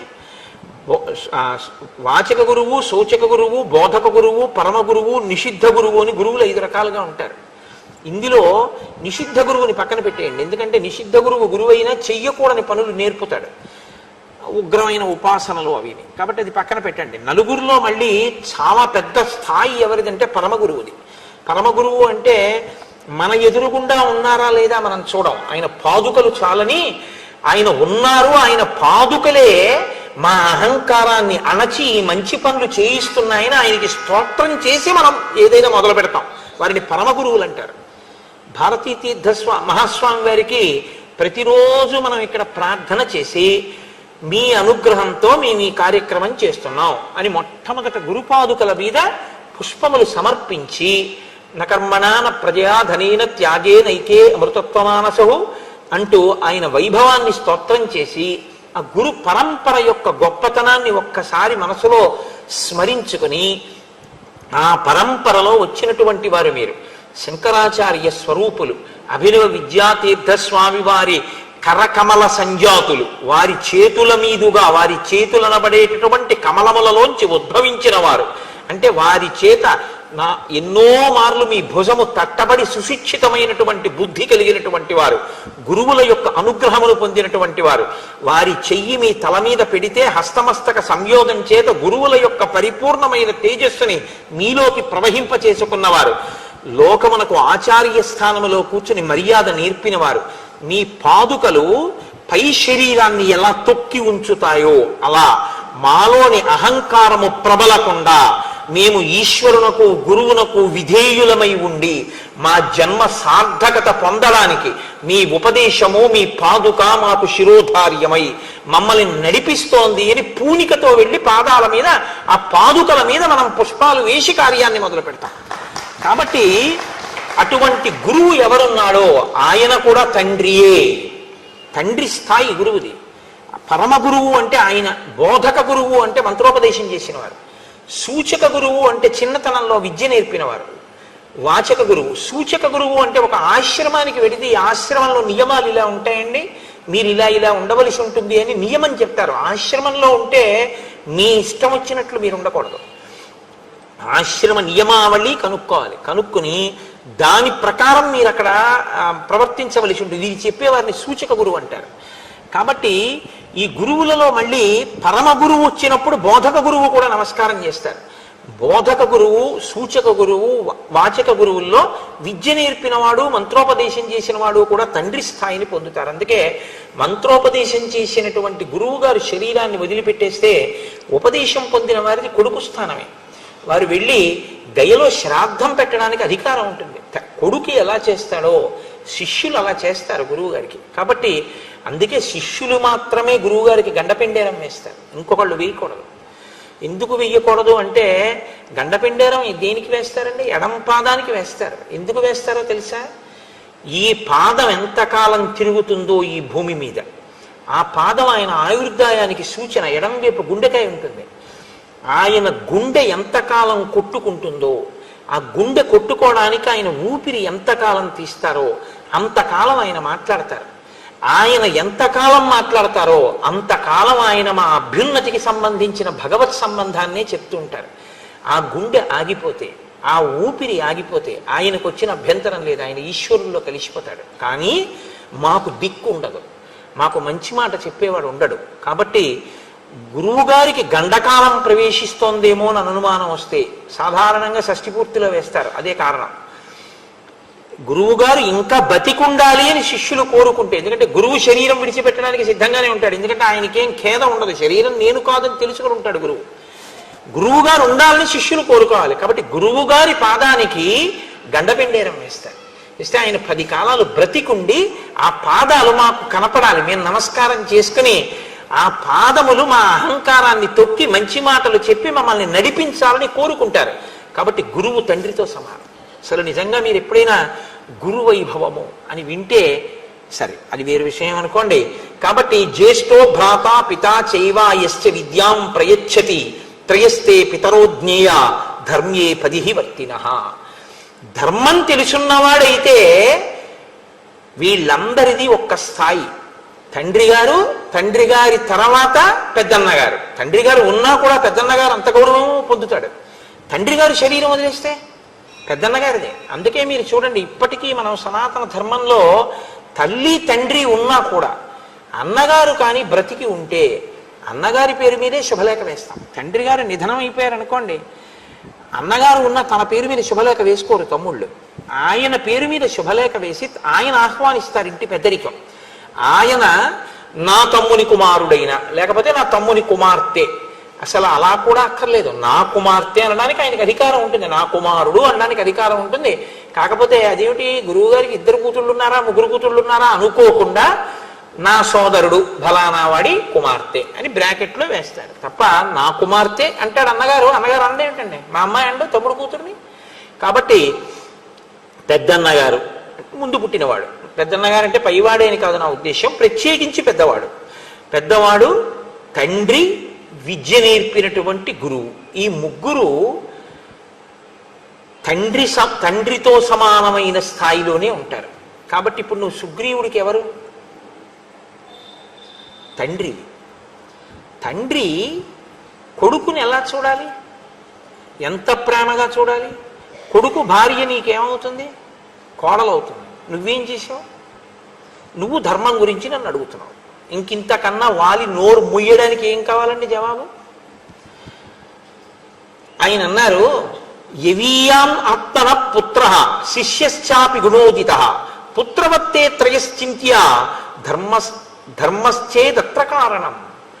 ధర్మము కారణముగా ధార్మికమైన దృష్టితో చూసినప్పుడు తమ్ముడు, అన్నగారి వైపు నుంచి మాట్లాడినప్పుడు ఒక అన్నగారికి తన తమ్ముడు, తన కడుపున పుట్టిన కొడుకు, తనని అనువర్తించేటటువంటి శిష్యుడు, ఈ ముగ్గురు ఎంతో భేదం ఉండదు. ముగ్గురిని ఒక్కలాగే చూస్తాడు. తన కొడుకెంతో తన శిష్యుడంతే, తన శిష్యుడెంతో తన తమ్ముడంతే. తమ్ముడు, శిష్యుడు, కొడుకు ముగ్గురు సమానం. ముగ్గురిని సమానంగా అన్నగారు చూడాలి. తండ్రి లేనప్పుడు పెద్దన్నగారిని తండ్రిలా తమ్ముడు చూడాలి. సుగ్రీవుడు చూశాడా లేదా? చూశాడు. నువ్వు దుందుభిని చంపడానికి వెడితే చచ్చిపోయావు అనుకున్నాడు, అందుకని ఉదకక్రియ చేశాడు. ఉదకక్రియ చేశాడు అంటే నమ్మాడు చచ్చిపోయావని. చెప్పలేదు మంత్రులతో, చచ్చిపోయావని కూడా చెప్పలేదు. బాధ తన కడుపులో పెట్టుకున్నాడు. వాళ్ళు గుచ్చి గుచ్చి ప్రశ్న వేసి రాజ్యం ఇచ్చారు. తన భార్య రుమతో నువ్వు చచ్చిపోయావు అనుకుంది కాబట్టి చనిపోయాడు అనుకుంటే అన్న భార్య తమ్ముడిని స్వీకరించచ్చు సంధ్యావందనం చేసే మానవ జాతిలో. నీ భార్య తార నీతో కూడింది కాబట్టి సుగ్రీవుని యందు దోషం లేదు. నీ భార్య అతనితో కూడిన ఆయన భార్య రుమతో ఆయన రాజ్యాన్ని స్వీకరించి పాలన చేశాడు. నువ్వు బతికున్నాను అని తిరిగి వచ్చావు. అన్నయ్య పట్టాభిషేకం అయిపోయిందని ఖైదు చేశాడా? కిరీటం పాదాలకి తగిలేటట్టు వంగి నమస్కరించి, అన్నయ్య రాజ్యం తీసేసుకో, నేను యువరాజుని, నన్ను మన్నించు, నాకు తెలియదు అన్నయ్య నువ్వు బ్రతికున్నట్టు అని చెప్పాడు. తండ్రిగా ఉండవలసిన నువ్వు జరిగిన పరిస్థితిని తెలుసుకుని నువ్వు పట్టాభిషేకం చేసుకుని నువ్వు తారతో, ఎందుకంటే నువ్వు బ్రతికొచ్చావు అని తెలిసి ఉన్న తర్వాత తార మళ్ళీ నీ పక్కకు వచ్చేయచ్చు. మీ జాతిలో అది దోషం కాదు. తార నీ పక్కకి వెళ్ళిపోయి రుమ సుగ్రీవుడి పక్కకి వెళ్ళిపోతే ధర్మం నిలబడి ఉండేది. సుగ్రీవుడి వైపు నుంచి దోషం లేదు. సుగ్రీవుడు నిన్ను ప్రార్థన చేశాడు, నువ్వేం చేశావు? తదేతత్కారణం పశ్య యదర్థంతం మయా హతః భ్రాతుర్వర్తసి భార్యాయాం త్యక్త్వా ధర్మం సనాతనం అస్యత్తం ధరమాణస్య సుగ్రీవస్య మహాత్మనః రుమాయాం వర్తసే కామాత్ స్నుషాయాం పాపకర్మకృత్. నీవు సుగ్రీవుణ్ణి రాజ్యంలోంచి వెళ్ళగొట్టడం మొదటి తప్పు. అతను రాజ్యం ఇచ్చేస్తాను, యవ్వరాజ్యం ఇమ్మన్నాడు. నువ్వు యవ్వరాజ్యం ఇవ్వకపోగా కన్న కొడుకుని పంపినట్టు కన్న కొడుకుని ఇంట్లోంచి తప్పు లేకపోయినా పంపించడం ఎంత తప్పు, అలా పంపించావు. పంపించి ఊరుకున్నావా? చంపేస్తానని వెంట పడితే భూమండలం అంతా తిరిగాడు. ఋష్యమూక పర్వతం మీద బతుకుతున్నాడు. బతికున్నాడు తమ్ముడిని తెలిసి, తమ్ముడు మరణిస్తే ఆమె కోరుకుంటే రుమని నువ్వు స్వీకరించవచ్చు. తమ్ముడు బతికున్నాడు, నాకు భయపడి ఋష్యమూక పర్వతం మీద ఉన్నాడని తెలిసి బలవంతంగా రుమని కామంతో నువ్వు అనుభవిస్తున్నావు ప్రతిరోజు. స్నుష అంటే ఇప్పుడు ఆమె నీకు కోడలు.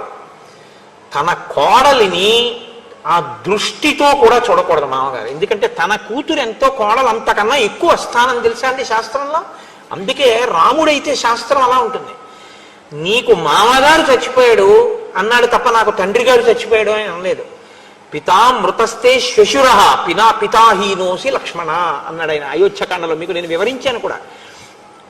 మామగారి లాంటి వ్యక్తి ఆడదాని జీవితంలో ఇంకా ఎవ్వరూ ఉండరు. ధర్మం తెలుసున్నవాడైతే ఆడపిల్ల తండ్రి ఎప్పుడూ ఒక మాట చెప్పాలి, అందరూ తనకి నమస్కరించినా పెళ్ళైపోయాక తన కూతురు మాత్రం మామగారు ఎదురుగుండా ఉండగా తనకి నమస్కారం చేయకూడదు. ముందు మామగారికే ముందు నమస్కారం నేర్పుకోవాలి. అమ్మా నీ మొదటి నమస్కారం నీ మామగారికే. మామగారి లాంటి బంధువు ఉండడు ఉండడు ఉండడు అని చెప్తోంది శాస్త్రం. అంత ప్రేమగా ఉంటాడు మామగారు. ఇది చెప్పేటప్పుడు నాకు చాలా సంతోషంగా ఉంటుంది. నా కోడలు ఇప్పుడు వస్తుందా అనిపిస్తుంది. కాబట్టి అలాగని నువ్వు ఇప్పుడేం దాని గురించి ప్రత్యేక ప్రయత్నం అక్కర్లేదు. ఆ రోజు వచ్చినప్పుడు నేను చూస్తాను. కాబట్టి యవీయాం ఆత్మన పుత్ర, నీవు స్నుష కోడలి వంటి నీ మరదలితో నువ్వు సంగమించావు, బలవంతంగా అనుభవించావు. తమ్ముడు బ్రతికున్నాడని తెలిసి. ఇప్పుడు చెప్పు, ఎవరిది ధర్మం? నువ్వు ధర్మాత్ముడివా? నీకు పాపం లేదా? ఇప్పుడు ఇక్ష్వాకు వంశీకులదైన ఈ రాజ్యంలో ధర్మం తప్పి ఇలా తిరుగుతున్న వాడిని దండించే అధికారం నాకుందా లేదా? రాజు దండన విధించాలి. ధర్మం తప్పిపోయినవాడు పరిపాలన చేస్తే ఇదే రేపు అందరూ ధర్మంగా స్వీకరిస్తారు. కాబట్టి నువ్వు దండార్హుడవు. తత్ వ్యతీతస్య తే ధర్మాత్ కామవృత్తస్య మానరా భ్రాతృభార్యాభిమర్శ్యేస్మిన్ దండోయం ప్రతిపాదితః. తమ్ముడి భార్యని అనుభవించినటువంటి నిన్ను వధించడం మినహా ఇంకొక శిక్ష శాస్త్రంలో లేదు. ఓన్లే ఏదో చేసి విడిచిపెడదాం, ఓ అంగవైకల్యం చేద్దాం, ఓ కాలు తీసేద్దాం, ఓ చేయి తీసేద్దాం అంటే కుదరదు. శాస్త్రంలో ఇటువంటి తప్పు చేసిన వాడు ఇక శరీరంతో ఉండకూడదు. కాబట్టి అతన్ని మృత్యువు మార్గమునకు పంపించవలసి ఉంటుంది, మృత్యువునకు ఎరగా పంపించవలసి ఉంటుంది. కాబట్టి నేను నిన్ను చంపేశాను బాణం వేసి. సుగ్రీవేణ చమే సఖ్యం లక్ష్మణేన యథా తథా. సుగ్రీవుడితో స్నేహం చేశావు, సుగ్రీవుడితో స్నేహం చేశావు అంటున్నావు. సుగ్రీవుడితో నా స్నేహం, లక్ష్మణుడితో స్నేహం ఎటువంటిదో అటువంటిది. లక్ష్మణుడు ధర్మాత్ముడు, అందుకని నా వెంట ఉంటాడు. సుగ్రీవుడు ధర్మాత్ముడు, నా వెంట ఉండడానికి అంగీకరించాను. ఇప్పుడు సుగ్రీవుడు నా తమ్ముడి స్థానం పొందాడు. నీ తమ్ముడైనా నువ్వు సుగ్రీవుణ్ణి తమ్ముడి స్థానంలో ఉంచుకుని నేను ఇచ్చిన మర్యాదను ఇవ్వలేకపోయావు. కాబట్టి అన్నగా చచ్చిపోయావు అంతే. ఈ మాట విని ఎంత ఏడవాలండి వాలి? ఆయన మాట్లాడితే రామచంద్రమూర్తి మాట్లాడడం అంటే అంత స్పష్టంగా ఉంటుంది. కాబట్టి దారరాజ్య నిమిత్తంచ నిశ్రేయస కరస్సమే, నేను ప్రతిజ్ఞ చేశాను, ఆయన రాజ్యాన్ని ఆయన భార్యని ఆయనకి ఇప్పిస్తాను అని నేను ప్రతిజ్ఞ చేశాను. కాబట్టి ఇప్పుడు నువ్వు మరణిస్తే సుగ్రీవుడి భార్య సుగ్రీవుడికి దక్కుతుంది, ధార్మికం అవుతుంది. నీవు మరణించిన తరువాత రాజ్యము కూడా సుగ్రీవుడికి వెళ్ళిపోతుంది. నీవు బ్రతికుండగా సుగ్రీవుడి నీ పాదముల మీద పడి ప్రార్థన చేసినప్పుడు నువ్వు సరిగా ప్రవర్తించి ఉంటే నేను జోక్యం చేసుకోవలసిన అవసరం ఉండేది కాదు. నేను నిన్ను చంపడం నువ్వు తెచ్చుకున్నటువంటి పరిస్థితి తప్ప నేను నిన్ను వెతికి చంపవలసిన అవసరం నాకు లేదు. ధర్మాన్ని నిలబెట్టడానికి నిన్ను చంపడం వినా మార్గం లేని స్థితిని నువ్వు కల్పించుకున్నావు. వాలి పరిస్థితిని ఎవరూ కల్పించుకోకూడదు. కాబట్టి రాముడు ఎప్పుడు ఇచ్చే అవకాశం ఏమిటో తెలుసా అండి? తెలిసో తెలియకో చేసేసిన తప్పులకి రాముడేమండం, రామా ఎన్ని తప్పులు చేశానో తండ్రి, నా తప్పైపోయింది, నన్ను మన్నించని త్రికరణ శుద్ధిగా రామపాదముల మీద పడిపోతే ఆ పాపములన్నిటినీ మన్నించేస్తాడు రామచంద్రమూర్తి. ఆయన దయాగుణం కలిగినటువంటి వాడు రాముడు. కాబట్టి నీవు అలా ప్రవర్తించలేదు, అందుకని నిన్ను చంపవలసినటువంటి పరిస్థితి వచ్చింది. ప్రతిజ్ఞాచమయా దత్త తదా వానర సన్నిధౌ ప్రతిజ్ఞాచ కథం శక్య మద్విదేనావ వివేక్షితం. నేను ఒకసారి ఆ వానరుల ముందు ప్రతిజ్ఞ చేశాను, సుగ్రీవుడితో స్నేహం చేసుకున్నప్పుడు వాలిని వధిస్తాను అన్నాను. రామో దీర్ణాభిభాషతే, నాకు రెండు మాటలు తెలియవు. కాబట్టి ప్రతిజ్ఞాచమయా దత్త తదా వానర సన్నిధౌ, నేను వానరుల సన్నిధిలో ఏ ప్రతిజ్ఞ చేశానో అది నెరవేర్చుకోవాలి. కాబట్టి నిన్ను చంపడం వినా నాకు మార్గం లేదు. అందుకని నీ మీద బాణం వేశాను, వేసి నిన్ను చంపాను. ఇప్పుడు నీ పరిస్థితి ఏమిటి అని అడుగుతావేమో. రాజభిర్ధృత దండాస్తు కృత్వా పాపాని మానవాః నిర్మలాః స్వర్గమాయాంతి సంతః సుకృతినో యథా.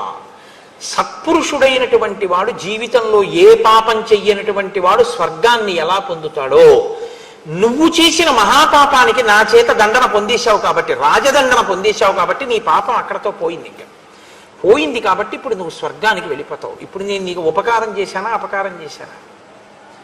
అయితే ఎన్ని కోట్ల జన్మలు నువ్వు ఈ పాప ఫలితాన్ని అనుభవించి ఉండేవాడివో. నేను తీసేశాను నా పాపాన్ని రాజదండంతో. నా బాణం వల్ల నీకు ఆ పాపం పోయింది కాబట్టి ఇప్పుడు నువ్వు స్వర్గానికి వెడుతున్నావు. ఎలా వెడుతున్నావో తెలుసా? పరమ సాధు పురుషుడు, పరమ భక్తి తత్పరుడు ఎలా వెడతాడో అలా వెడతావు. నువ్వేమన్నావు? నువ్వు పరాన్ముఖుడిగా ఉండగా ఎవరితోనో యుద్ధం చేస్తున్నప్పుడు నేను చాటు నుంచి నీ మీద బాణం వేశాను, అది తప్పని నువ్వు అన్నావు. ఇప్పుడు నేను నీకు ఆ ధర్మం చెప్తాను విను. నమే తత్ర మనస్తాపో నమన్యుర్హరి యూధప వాగురాభిశ్చ పాశైశ్చ కోటైశ్చ వివిధైర్నరాహ. మనుష్యులు వేరు, జంతువులు వేరు. మనుష్యుడు మనుష్యుడితో యుద్ధం చేసేటప్పుడు ఉండే ధర్మం వేరు, మనుష్యుడు జంతువుని వేటాడేటప్పుడు ఉండే ధర్మం వేరు. జంతువుతో చేసేది యుద్ధం అనరు, వేట అంటారు. జంతువుని వేటాడతారు, మనిషిని వేటాడరు, మనిషితో యుద్ధం చేస్తారు. అందుకే మనిషిని వేటాడరు కనుక మనిషి వెన్ను చూపిస్తే ఊరుకుంటారు. మనిషి ఆయుధం కింద పడిపోతే చంపరు, మనిషి నిద్రపోతుంటే చంపరు, మనిషి పరాకుగా ఉంటే చంపరు, మనిషి అన్నం తింటూ ఉంటే చంపరు, మనిషి భార్యతో కలిసి సుఖభోగంలో ఉంటే చంపరు. అది జంతువు నిద్రపోతున్నా చంపేస్తారు, జంతువు పరాకుగా ఉన్నా చంపేస్తారు, జంతువు పరిగెడుతున్నా బాణం వేసి చంపుతారు. ఎందుకంటే జంతువుని చంపేటప్పుడు వేట, మనిషిని చంపేటప్పుడు యుద్ధం. యుద్ధానికి ధర్మం వేరు, వేటకి ధర్మం వేరు. అందుకే మనిషిని పట్టి చంపేటప్పుడు వల వేసి పట్టుకోరు, పాశం వేసి లాగి చంపకూడదు, కపటంతో చంపకూడదు. జంతువుని చంపేటప్పుడు వల వేసి పట్టుకోవచ్చు, పాశం వేసి పట్టుకోవచ్చు, కపటంతో పట్టుకోవచ్చు, నిద్రపోతున్నప్పుడు పట్టుకోవచ్చు, నిద్ర లేచి ఉండగా పట్టుకోవచ్చు, మేత మేస్తుండగా కొట్టచ్చు, పారిపోతున్నప్పుడు కొట్టచ్చు, నిలబడినప్పుడు కొట్టచ్చు, పడుకున్నప్పుడు కొట్టచ్చు. ఏం చేస్తున్నా సరే వేటాడాలనుకున్నటువంటి రాజు జంతువుని కొట్టేటప్పుడు ఇలాగే కొట్టాలన్న నియమం ఏమీ లేదు. కాబట్టి చాటున మాటు వేసి బాణాన్ని వేస్తారు. దశరథ మహారాజు గారు వేయిలా శబ్దభేది విద్యతో తెల్లవారకట్ట నీరు తాగుతుంటే ఏనుగు వచ్చింది అనుకుని బాణం వేయలేదు, మరి చాటు నుంచి వేయలేదా? వేటాడేవాడు ఎప్పుడు సింహానికి ఎదురుగుండా వెళ్ళి వేటాడడానికి ఏం కూర్చోడు, ఏ పొదమాటనో కూర్చుని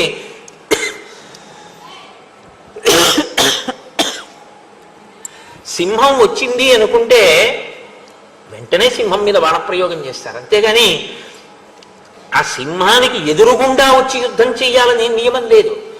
వేట అన్న పదానికి అర్థం ఏమిటంటే జంతువుని మనిషి కొట్టేటప్పుడు వేట, మనిషి మనిషిని కొట్టేటప్పుడు యుద్ధ ధర్మం. నువ్వెవరు? వానరుడివి. నేనెవరు? నరుణ్ణి. నువ్వు జంతువు, నేను నరుడు. జంతువుని కొట్టేటప్పుడు మనుష్య ధర్మం పాటించమని నువ్వెవరు నాకు చెప్పడానికి ధర్మం?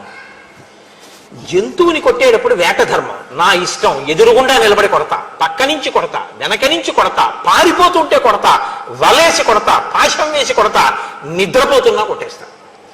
ఎందుకు కొట్టేస్తానంటే నువ్వు జంతు శరీరంలో ఉన్నావు, నేను మనుష్య శరీరంలో ఉన్నా. ఇక్కడ యుద్ధ ధర్మం వర్తించదు. నీకు ధర్మాధర్మములు నీకు తెలియవు. అసలు నీకు ధర్మాధర్మాలు తెలిస్తే నీ కోడలు వంటి నీ మరదలితో నువ్వు సంగమించేవాడివే కాదు. అసలు ఏ ధర్మమో నీకు తెలియదు, ఏ ధర్మమో తెలుసుకుందామని నువ్వు ప్రయత్నించలేదు. నీకు తెలిసిన ధర్మం ఒక్కటే, నీకు పశుధర్మం ఒక్కటే తెలుసు. నీకు ఒంట్లో కండ కావరం ఉంది కాబట్టి ఆ దాంతో నువ్వు వెళ్ళి నీకేం కావాలంటే అది అనుభవించావు. ఆ పాపం అనుభవించవలసిన రోజు వచ్చింది, నా చేతి బాణంతో తెగటారిపోయావు. కాబట్టి చాట్నించి కొట్టావు, పరాన్ముఖుడవై కొట్టావు. నేనెవరితోనో యుద్ధం చేస్తుంటే కొట్టావంటాయంటే నాకు నేను పొందవలసిన ధర్మాన్ని, నేను పాటించవలసిన ధర్మాన్ని నేను ఎవరి పట్ల పాటించాలో అది మానేసి నీ పట్ల నేను పాటించాలి ధర్మాన్ని చెప్పడానికి నువ్వెవరు? శాస్త్రం ఏది చెప్పిందో అది ధర్మం, నువ్వు చెప్పింది ధర్మం కాదుగా. తత్ శాస్త్రం ప్రమాణంతే, శాస్త్రము ప్రమాణం. ఇదే నేను మీతో మనవి చేసేది. రాముడు ఎప్పుడు మాట్లాడినా శాస్త్రమే మాట్లాడతాడు, తన సొంత నిర్ణయాలు చెప్పడు రాముడు. ధర్మాన్ని నిర్ణయించినది శాస్త్రాలు నిర్ణయించాయి, స్మృతులు నిర్ణయించాయి. ఆ స్మృతులు నిర్ణయించినప్పుడు క్షత్రియులకి వేట ధర్మాన్ని నిర్ణయించాయి, యుద్ధ ధర్మాన్ని నిర్ణయించాయి. వేట ధర్మం జంతువుల పట్ల, యుద్ధ ధర్మం సాటి మనుష్యుల పట్ల. ఇప్పుడు నేను ఒక జంతువుని వేటాడేటప్పుడు పరాన్ముఖంగా ఉండగా కొట్టానా, ఎదురుగుండా కొట్టానా, పారిపోతే కొట్టానా? ఇవేవి నాకు అధర్మాన్ని తీసుకురావు. కాబట్టి నీవు నన్ను ఇలా కొట్టామేమని అడిగేటటువంటి అధికారమే నీకు లేదు. అసలు ధర్మం అన్న మాట ఎత్తే అధికారం నీకు లేదు. నువ్వు చాలా ధర్మాత్ముడమైనట్టు మాట్లాడుతున్నావు. కారణం ఏమిటో తెలుసా? నీకేమీ తెలియకపోవడమే కారణం. ఏవముక్తస్తు రామేణ వాలి ప్రవ్యధితో భృజం నదోషం రాఘవే దధ్యౌ ధర్మేధిగత నిశ్చయ ప్రత్యుమాచతతో రామం ప్రాంజలిర్ వానరీశ్వర. ఈ మాటలు విన్నట్ట వాలి రెండు చేతులు ఎత్తి కన్నీటితో నమస్కారం చేసేట. అయ్యా, నేను ఎంత తప్పు మాట్లాడానో నాకు అర్థమైంది. రామా, మీరు ధర్మమూర్తి, రాశీభూతమైనటువంటి ధర్మం. ఇది తెలియక నేను ధర్మాత్ముణ్ణనుకుని మీరు తప్పు చేశారనుకుని నా నోటికొచ్చినట్టు వదరాను. అయినా మీరు మహానుభావుడు కాబట్టే మీరు ఒక మాట అన్నారు, నీ మీద నాకు కోపము లేదు, నువ్వు చచ్చిపోయావని నాకు బాధ లేదు, నా కర్తవ్యం పూర్తయింది అన్నారు. నేను ఇన్ని మాటలన్నా మీరు నా మీద ఎందుకు ఖేదపడలేదంటే అజ్ఞాని, ఏమీ తెలియనివాడు. వాడికి ఏ ధర్మం తెలిసని వాడు సరిగ్గా మాట్లాడతాడు, వాడికి ఏం తెలియదు. ఏమీ తెలియని వాడు మాట్లాడితే దానికి నేను చింతిస్తే నా స్థాయి తగ్గుతుంది. కాబట్టి వాడికి ఏమీ తెలియని వాడు మాట్లాడితే దానికి బాధ ఏమిటి, అందుకని మీరు బాధపడలేదని కూడా చెప్పారు. మీరు ఎంతటి ధర్మాత్మలో నాకు ఇప్పుడు అర్థమైంది. కాబట్టి అంజలి ఘటించి మీకు నమస్కరిస్తున్నానని ఒక్కసారి రామచంద్రమూర్తికి సాంజలి బంధకంగా నమస్కరించి ఆయన ధర్మాన్నంతటినీ శ్లాఘించారు. అది రామానుగ్రహం అంటే. కాబట్టి ఇప్పుడు ఎంతో సంతోషించారు. అని తత్రాపి కలుమే దోషం కర్తుం నర్హసి రాఘవ, రాఘవ నన్ను క్షమించండి, నేను ఇలా పరిధి దాటి మాట్లాడినందుకు మీరు నన్ను క్షమిస్తే నా పాపాలన్నీ ఇక్కడితో సమసిపోతాయి, నేను సంతోషంగా ఊర్ధ్వలోకాలకి వెళ్ళిపోతాను అని. నత్వాత్మానం అహం శోచే నతారాం నచ బాంధవాన్ యథా పుత్రం గుణశ్రేష్టం అంగదం కనకాంగదం. ఇంకా ధనేష దారేష పుత్రేష ఉంటుంది కదండి. ధనేష దారేష గెలిచాడు రామదర్శనంతో, పుత్రేష ఉండిపోయింది. నాకిప్పుడు తార గురించి బెంగలేదు, ఈ భూమి గురించి బెంగలేదు, అంటే రాజ్యం గురించి. అంగదం కనకాంగదం, బంగారు కేయూరములు పెట్టుకు తిరగడం అంటే ఇష్టమైనటువంటి నా కొడుకు చిన్నవాడున్నాడే, వాడికి ఏమీ తెలియదు పాపం ఇంకా ప్రవర్తన. రేపు సుగ్రీవుడు రాజవుతాడు, ఎలా ప్రవర్తిస్తాడో తెలియక ఆ సుగ్రీవుని యొక్క శత్రువులతో కలిసి తిరిగితే సుగ్రీవుడికి కోపం వస్తుంది. కాబట్టి మీరు నా తమ్ముడైనటువంటి సుగ్రీవుణ్ణి ఎలా రక్షించి కాపాడి హత్తుకుని మీ పక్కన పెట్టుకున్నారో అలాగే నా కొడుకైనటువంటి అంగదుణ్ణి మీ ఛత్రఛాయల్లో మీ నీడలో కాపాడి పెద్ద చేయండి రామా, ఇంకా నాకు అంతకన్నా ఏం అక్కర్లేదన్నారు. తప్పకుండా నేను నీ కొడుకుని అలాగే కాపాడతాను అని మాటిచ్చారు. మాటిచ్చిన తరువాత మళ్ళీ ఇంకొక మారు క్షమార్పణ చెప్పాడు. శరాభితప్తేన విచేతసామయ ప్రదూషితస్త్వం యదజానతా ప్రభో ఇదం మహేంద్రోపమభిమ విక్రమ ప్రసాదితస్త్వం క్షమమే నరేశ్వర. ఇక్కడతో మూడో మాట అయింది సత్యం. ఆయన అన్నాడు, మహానుభావ నీవు ఇంద్రుని కూడా నిగ్రహించగలిగినటువంటి గొప్ప బలశాలి, మహేంద్రుడి వంటి శక్తి సంపన్నుడవు. అటువంటి నువ్వు నా ఎదురుగుండా ధనుర్బాణములతో నిలబడితే తెలియక నేను మాట్లాడిన మాటలు, నేను చేసినటువంటి అపరాధములు, నా పాప కర్మలు అన్నీ కూడా క్షమించి నన్ను కాపాడు, నా అనాచారమును మన్నించు అని నమస్కారం చేశాడు. నమస్కారం చేసి నేల పడిపోయాడు. నేల పడిపోయిన తరువాత ఆ తార పరుగు పరుగున అంతఃపురంలోంచి వస్తోంది. వస్తుంటే ఈ వానరులందరూ ఆవిడికి ఎదురెళ్ళారు. ఏం జరిగింది అని అడిగింది ఆవిడ. పెద్ద కోలాహలం కదండి, వాలి మరణించాడంటే మరి ప్రభువు మరణించాడు, అప్పటి వరకు ఓటమి జరిగినవాడు. వస్తుంటే వానరులు అంటే ఒక సంఘటన ఒక వ్యక్తి నాలుక మించి ఇంకొక వ్యక్తి నాలుక మీద వెళ్ళేటప్పటికి ఎన్ని రకాలుగా మారిపోతుందో చూపిస్తారు మహర్షి. వానరులు ఏం చెప్పారంటే తారతోటి, క్షిప్తాన్ వృక్షాన్ సమావిద్య విపులాశ్చ శిలాస్తథా వాలీ వజ్ర సమైర్బాణై రామేణ వినిపాతిత. వాలికి ఎదురుగుండా రాముడు వచ్చాడు యుద్ధం చేయడానికి. వాలి చెట్లు పీకి రాముడి మీదకి వేశాడు, రాముడు బాణాలు వేశాడు. రాముడి బాణాలకి చెట్లన్నీ తెగిపోయాయి, కింద పడిపోయాయి. ఏదో ఇద్దరు చాలాసేపు దెబ్బ. వాలికి అనుచరగణంగా ఉన్న వాళ్ళందరి మీద పగ తీర్చుకునేటటువంటి ప్రయత్నంలో ఉన్నారు. కాబట్టి ఇప్పుడు నువ్వు అక్కడికి వెళ్ళకు, అంగదుడిని తీసుకుని మనం ఎక్కడికన్నా దూరంగా పారిపోవాలి, అక్కడ పరిస్థితి చాలా భయంకరంగా ఉంది, విప్లవం జరిగిపోతోంది, సింహాసనం కోసం కుట్ర జరిగిపోతోంది, ఇన్ని చెప్పారు. అవన్నీ జరిగాయి. అక్కడ అంగదుడిని నేను రక్షిస్తానని రామచంద్రమూర్తి అన్నారు. అంటే లోకం పోకడ ఎలా ఉంటుందో చూపిస్తారు. వానరులు కాబట్టి వాళ్ళు అలా మాట్లాడారంటే అర్థం. పుకార్ల మీద ఉన్నంత వ్యామోహం ఇంకా దేని మీద ఉండదు. దానికి తగ్గట్టే ఇప్పుడు ఓ కొత్త ప్రక్రియ కూడా బయలుదేరింది. ఎక్కడ ఏదైనా సరే ఇప్పుడు అక్కడ ఏం జరిగిందో ఒక్కసారి చెప్పండి అనేటటువంటి సాధన సంపత్తులు కూడా వచ్చేసాయి. కాబట్టి ఇక అదే పని, ఇంకా ఏ ఇంద్రియములకు పని లేదు, ఇలా ఉండడమే. నిశ్చేష్టులైపోయి తెలుసుకుంటున్నాడు. ఏమిటి దానివల్ల? సరే అది వేరే విషయం, వదిలిపెట్టేసేయండి. కాబట్టి వానరులు ఈ మాట చెప్తే తారంది, నా భర్త మరణించిన తరువాత ఈ రాజ్యం ఉంటే ఎవరికి కావాలి, ఊడిపోతే ఎవరికి కావాలి, నాకు వాలి ప్రధానమని ఆవిడ ఆ యుద్ధ భూమిలోకి వెళ్ళింది, వాలి మీద పడింది, చాలా ఘోరమైనటువంటి స్థితిలో శోకించింది ఆవిడ. కానీ తార ఎక్కడ మాట్లాడినా అలాగే ఉంటుంది. ఒక మెరుపు ఆవిడ మాట్లాడితే ఆ శ్లోకాలు అంత దీనంగా విలపిస్తూ కూడా ఆవిడ చాలా చమత్కారంగా చాలా అందంగా మాట్లాడుతుంది. నన్ను కూడా చంపి వాలి దగ్గరికి పంపేయాలి. ఎందుకంటే వాలి స్వర్గానికి వెళ్ళిన తర్వాత అంతటి తేజోవంతుడు, అంతటి కీర్తివంతుడు స్వర్గానికి వచ్చాడని మురిషి అప్సరసలు వచ్చి కౌగిలించుకుంటారు. ఆయన నాకు మీ కౌగిలింత అక్కర్లేదు, నా భార్య తార కావాలంటాడు. నేను పక్కన లేకపోతే దిగులు చెందుతాడు, స్వర్గం రుచించదు, అందుకని నన్ను పంపేయండి. ఏ బాణంతో వాలిని చంపావో ఆ బాణంతోనే నన్ను చంపి. ఎందుకంటే ఆడదాన్ని చంపడమా అని ఆలోచిస్తున్నావేమో. భార్య భర్త శరీరములు వేరేమో కానీ వాళ్ళు శాస్త్రంలో ఒకటే. నీకు ధర్మం మీద నమ్మకం కదా, ఆ బాణంతోనే నన్ను చంపేస్తే, భార్యాభర్తలని కలిపి చంపేస్తే ఒకళ్ళనే చంపినట్టు అవుతుంది. పైగా లోకంలో దానాలన్నింటిలోకి శ్రేష్టమైన దానం ఏమిటో తెలుసా? భార్యాదానమే.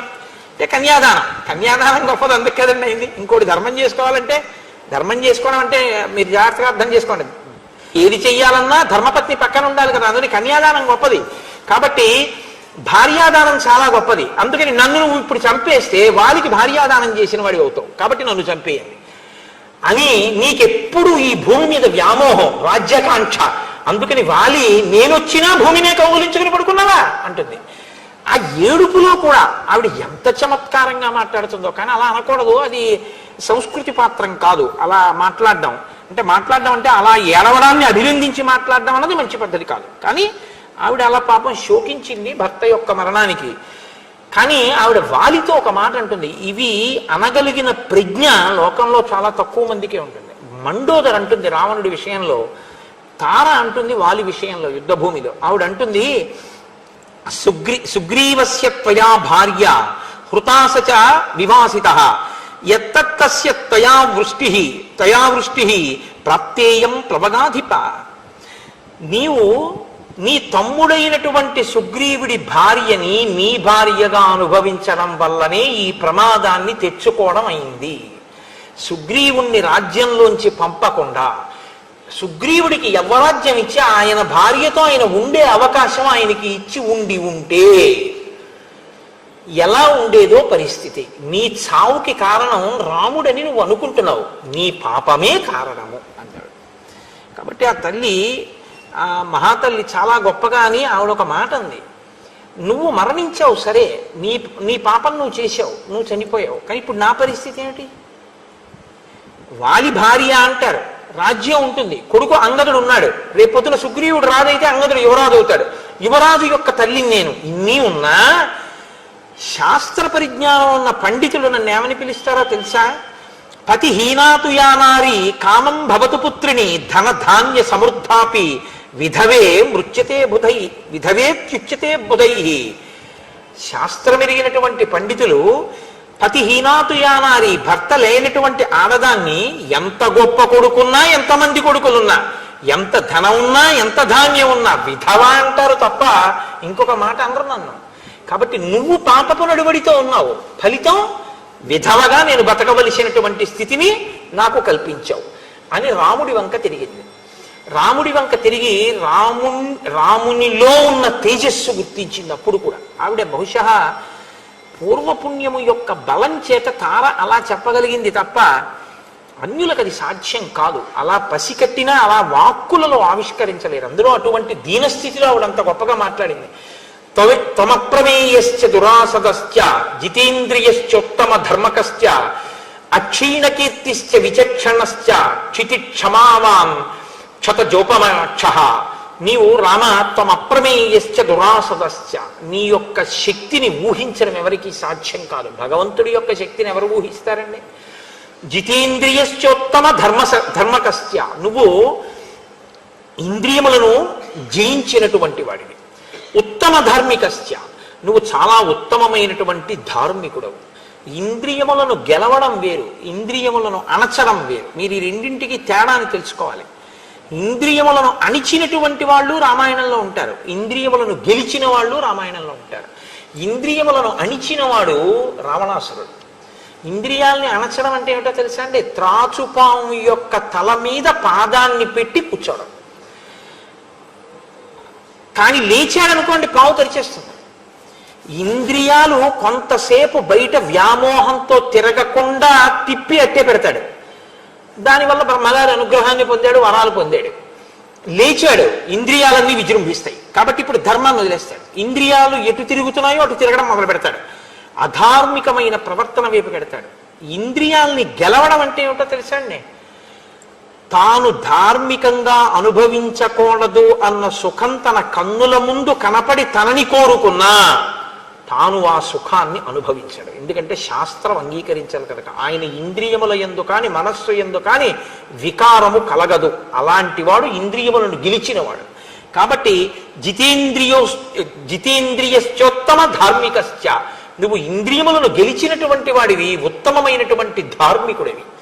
అక్షీణ కీర్తిశ్చ విచక్షణశ్చ, నీ కీర్తి క్షీణించదు. తెలియక వాలి ఏదో అన్నాడు, నీ కీర్తి మాసిపోయింది బాల్టితోనని.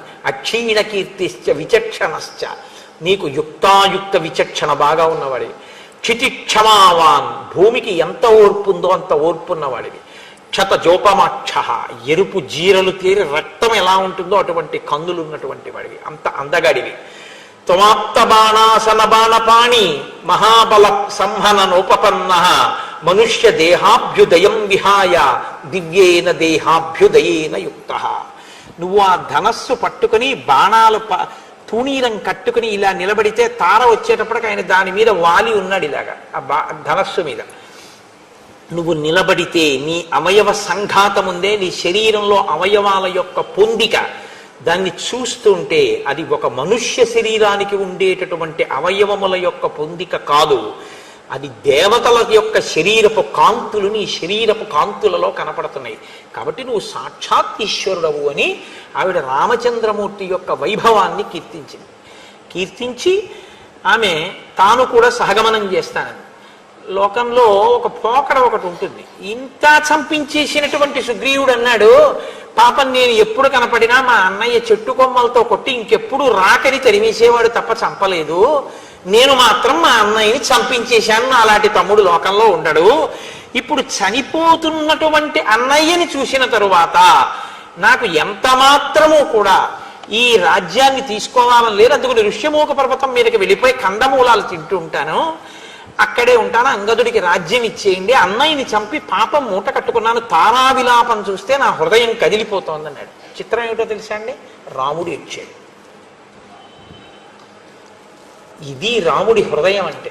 అందుకే శ్రీరఘురామచారు తులసీ జలదామ సమక్షమాది శృంగార గుణాభిరామ త్రిజగన్నుత శౌర్య రమాలలామ దుర్వార కబంధ రక్షత విరామ జగజ్జన కల్మశార్ణవోత్తారక రామ భద్రగిరిదాశరథి కరుణాపయోనిధి అంటాడు రామదాసు గారు. ఆయన మహానుభావుడు, ఎదుటివారి కల్మషాన్ని కడుగుతాడు. తన స్నేహితుడు అగ్నిసాక్షిగా స్నేహం చేసుకున్నటువంటి ఆ సుగ్రీవుడు అన్నగారు చచ్చిపోయారని ఏడిస్తే ఆ ఏడుపుకి తాను ఏడ్చాడు. ఏడ్చి ఇంకా ఆయన మరణించలేదు, అంగదుణ్ణి సుగ్రీవుడికి అప్పచెప్పాడు. అప్పచెప్పి వీడి తెలిసి తెలియక చిన్నతనం ప్రవర్తిస్తే నువ్వు రక్షించు కాపాడు అని యవ్వరాజ్య పట్టాభిషేకం చెయ్యమని కోరి సుగ్రీవుడితో ఒక మాట అన్నాడు, ఈ మాల నా మెడలో ఉన్నంత కాలం నా ప్రాణం పోదు, కాబట్టి ఈ మాల వహిస్తుంది నా యొక్క పరాక్రమాన్ని, తేజస్సుని, ప్రాణాలని, కాబట్టి ఈ మాల తీసి నీ మెడలో వేసేస్తాను, దగ్గరికి రమ్మన్నాడు. సుగ్రీవుడు వచ్చిన తర్వాత తన మెడలో ఉన్నటువంటి మాల తీసి సుగ్రీవుడి మెడలో వేసి భయంకరంగా పళ్ళు బయట పెట్టి కనురెప్పలు పెద్దవి చేసి గుడ్లు పైకి పెట్టి మరణించాడు అని రాశారు వాల్మీకి మహర్షి. అంత ఘోరమైనటువంటి చావు చచ్చిపోయాడు. రామ బాణపు దెబ్బ అప్పుడు తెలిసింది ఆ మాల తీసేయగానే. అప్పటి వరకు అది ఓర్చేటట్టు చేసింది. మరణించాడు, ఏడ్చారు, లక్ష్మణమూర్తి ఆదేశించారు, వెళ్ళారు, ఒక పెద్ద శిబిక ఒకటి తీసుకొచ్చారు, అందులోకి ఈ పార్థివ శరీరాన్ని ఎక్కించారు. తారాదులు కూడా వెనకాతలు వెళ్ళారు. వాళ్ళ ఆచారం ప్రకారం రుద్రభూమిలో దాన్ని కట్టెల మీద పడుకోబెట్టి చందన కాష్టముల యందు పడుకోబెట్టి నీ పోసి సమంత్రకంగా అంగదుడు అగ్నికి ఆహుతి చేసేసాడు వాలి శరీరాన్ని. అక్కడతో వాలి నిహతుడైపోయాడు. కానీ ఇప్పుడు నేను అనుకుంటున్నాను, బహుశా వాలిని వధించడంలో రామచంద్రమూర్తి యొక్క ధర్మం విషయంలో మీకెవ్వరికీ అనుమానం లేని రీతిలోనే రామచంద్రమూర్తి చెప్పిన జవాబుని నేను మీకు కొంత చెప్పగలిగానేమో అని నేను అనుకుంటున్నాను. కాబట్టి ఎవరైనా తెలియక వాలిని రాముడు చాటు నుంచి కొట్టాడంటే రాముడి జవాబుని మీరు నేను కూడా చెప్పవలసి ఉంటుంది. ఎందుకంటే రాముడి కీర్తిని కాపాడడం ధర్మం యొక్క కీర్తిని కాపాడడం. ఇప్పుడు ఇది పూర్తయిపోయిన తరువాత దానికి సంబంధించిన అంత్యేష్టి సంస్కారం అంతా పూర్తయిపోయింది. మీరు శ్రీరామాయణంలో తప్పకుండా గమనించవలసిన విషయం ఇది. ఎప్పుడైనా సరే ఎంత నీచుడైనా సరే ఒకసారి చచ్చిపోతే మాత్రం ఆ శరీరాన్ని అలా వదిలేడు రాముడు. నిజంగా రాముడు ఇంత పాపము నడువడి కలిగిన వాడు అవతారాయణ అనొచ్చు, అలా అనడు. అంత్యేష్టి చేయిస్తాడు. ఒక మనిషి చనిపోతే అంత్యేష్టి సంస్కారం చెయ్యడం ఎంత అవసరమో, ఎవరూ లేనటువంటి అనాథగా ఎవరైనా మరణిస్తే అటువంటి శరీరానికి అంత్యేష్టి సంస్కారం చేయడం ఎంత గొప్పదో. కలియుగంలో అశ్వమేధయాగం లేదు, అనాథ ప్రేత సంస్కారమే అశ్వమేధయాగం. కాబట్టి దాని గొప్పతనం ఏమిటో రామచంద్రమూర్తి 1కి 10 మార్లు రామాయణంలో నిరూపిస్తుంటారు. అందుకే ఆ వాలి యొక్క శరీరానికి కూడా అంత్యేష్టి సంస్కారం చేయించి మళ్ళీ ఆ ప్రశ్రవణ పర్వత శిఖరపు గుహ యందు కూర్చున్నారు.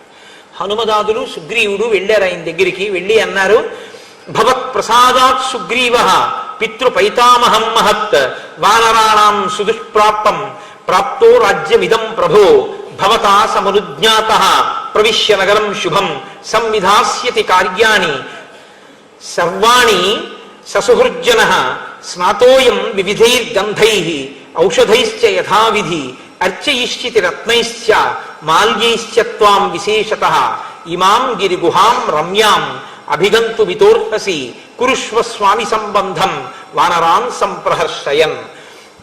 హనుమ సుగ్రీవుడు ఇతర వానర ప్రముఖుల్ని తీసుకుని ఆయన కూర్చున్నటువంటి పర్వత గుహ దగ్గరికి వెళ్ళి రాముడితో అన్నారు, వాలి వధ పూర్తయిపోయింది, ఇది తాత ముత్తాతల నుంచి సంక్రమిస్తున్నటువంటి వానర రాజ్యపు సింహాసనం కనుక ఇప్పుడు సుగ్రీవుణ్ణి ఆ పట్టాభిషేకం చేసి ఆ సింహాసనం మీద కూర్చోబెట్టాలి. అంగదుడికి యవ్వరాజ్యం ఇవ్వాలి.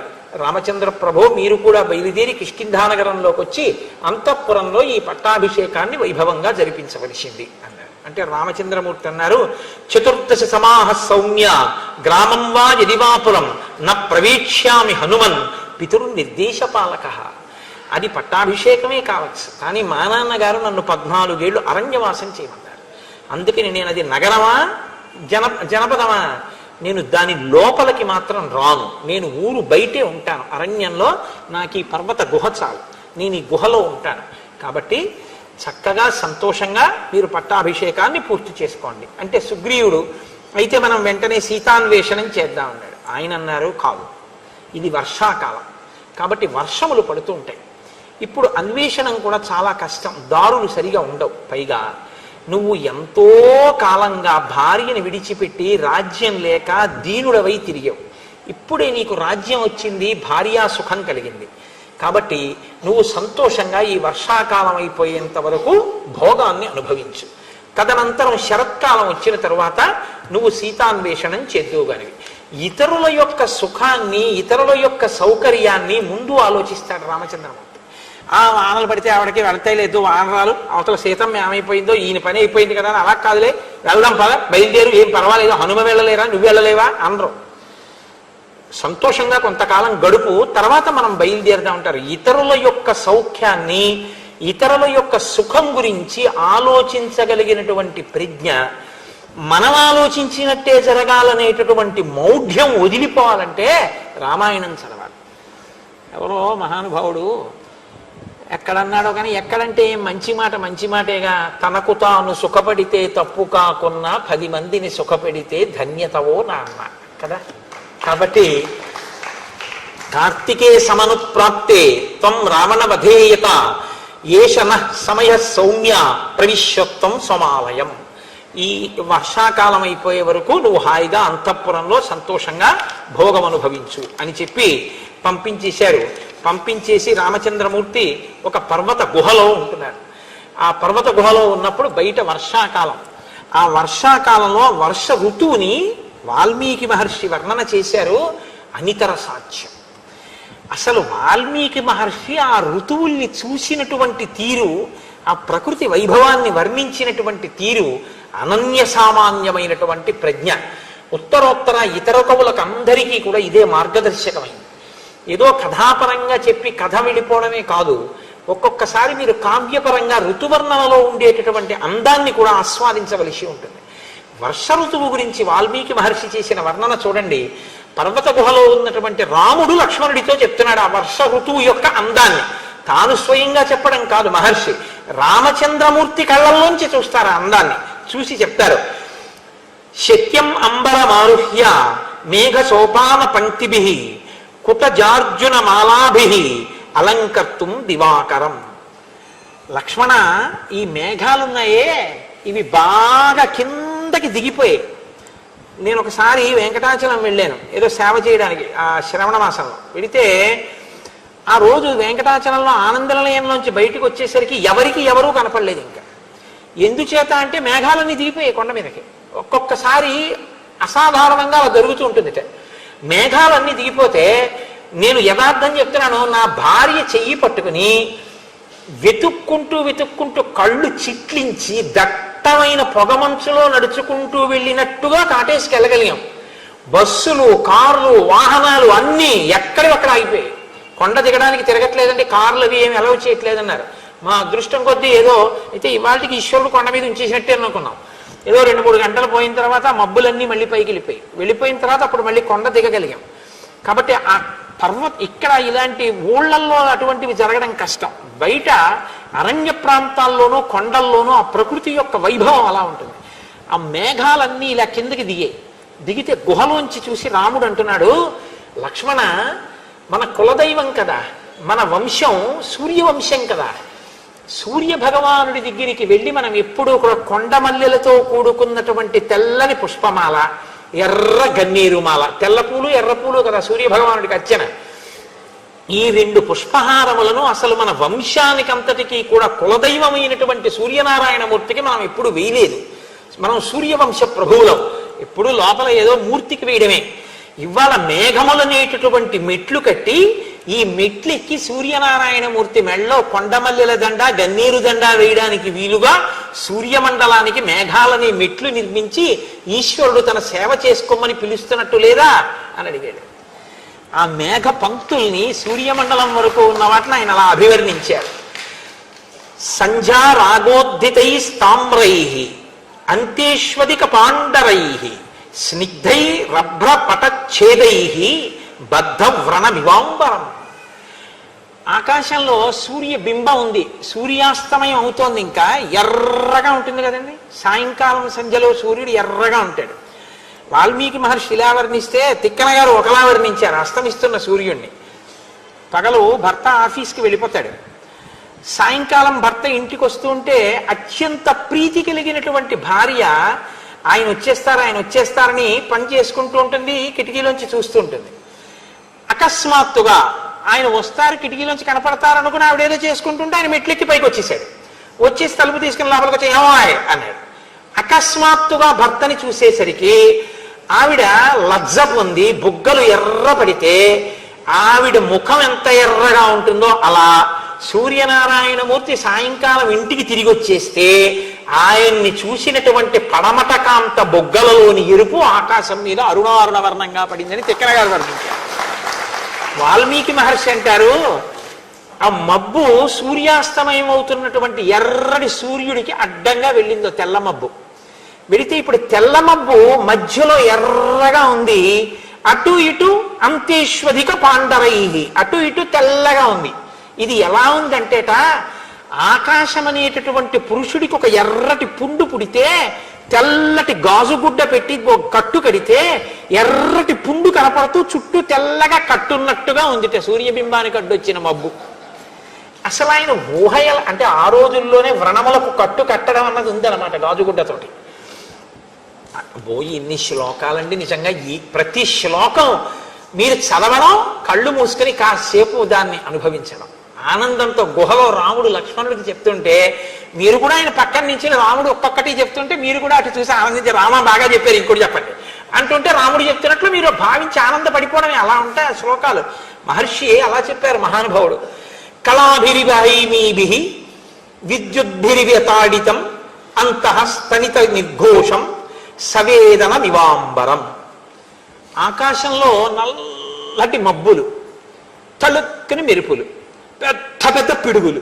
ఇవి ఎలా ఉందంటేట, ఆకాశం అనేటటువంటి పురుషుణ్ణి ఎవరో మెరుపుల కొరడాలు పట్టుకుని కోట్టుంటే అయ్య బాబోయ్ అని అరుస్తుంటే అరుపులు ఎలా ఉంటాయో అలా ఉన్నాయిట ఆ పెద్ద పెద్ద పిడుగుల ధ్వనులు. కడుపులో ఎంత బాధ ఉందో అన్నట్టుగా ఉన్నాయిట మబ్బుల చాటున ఆకాశం. పైకి వ్యక్తం కాని కడుపులోని బాధలా మబ్బుచాటు ఆకాశం, కొడుతున్న కొరడాల తీగలలాగా మెరుపులు, అరుస్తున్న అరుపులులా పిడుగులు ఉన్నాయి అని మహర్షి అంటారు. వర్షాకాలంలో అలా లేదు లక్ష్మణ, పిడుగులు పడుతుంటే మెరుపులు మెరుస్తుంటే. ఎవరైనా ఇలా అనగలిగిన వాళ్ళు ఉన్నారండి? ఏమి దర్శనం అండి నిజంగా వర్ష ఋతువుని. నీల మేఘాశ్రిత విద్యుత్ స్ఫురంతి ప్రతిభాతి మే స్ఫురంతి రమణస్యాంకే వైదేహీవ తపస్విని. ఆ నల్లటి మబ్బు మధ్యలో తలుక్కని మెరుపు మెరిస్తే లక్ష్మణ, నల్లటి మినువుల పోగులాంటి రావణాసురుడు తన తొడ మీద మీ వదిన్ని కూర్చోపెట్టుకుని వెడుతూ ఉంటే ఏడుస్తూ కదిలిపోతున్న మీ వదినిలా లేదు తళుక్కుమన్న ఆ మెరుపు నల్లమబ్బు మీద అంటాడు. వర్ష ఋతువులో తన భార్యని చూసుకున్నాడు. అది అక్కడి నుంచే కదండి మేఘ సందేశం వచ్చింది. ఇటువంటి శ్లోకాలలోంచే కాళిదాస మహాకవి యొక్క మేఘ సందేశం పుట్టింది. కాబట్టి రసాకులం షట్పద సన్నికాశం ప్రభుజ్యతే జంబుఫలం ప్రకామం అనేకవర్ణం పవనావధూతం భూమౌపతత్యామ్రఫలం విపక్వం. నేరేడు చెట్లు ఎక్కడ చూసినా నల్లగా రసం కారిపోతున్నాయా అన్నట్టుగా ఉన్నటువంటి నల్లటి నేరేడు పళ్ళు గుత్తులు గుత్తులుగా కాసేసాయి. వాటి నిండా గండు తుమ్మెదలు, నల్ల తుమ్మెదలు తిరుగుతున్నాయి.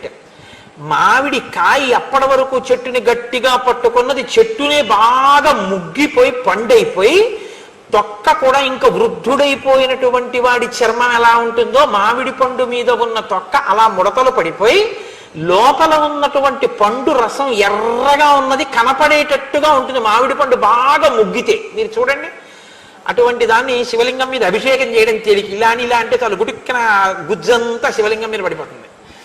అలా ఆ అభిషేకం మీదకి వెళ్ళిపోతుంది దృష్టి. అదేంటి, మామిడి పండు బాగా ముగ్గిపోయి మామిడి చెట్టు నుంచి విడివిడి కింద పడిపోతే దాన్ని తీసుకుని తినడం ఎంత సంతోషంగా ఉంటుందో. అబ్బా, చెట్టును ముగ్గిన పండు అంటారు. అందులో మామిడి పండు చెట్టును ముగ్గిపోతే అసలు ఇంకా దాని రుచి భాషతో చెప్పడం కష్టం.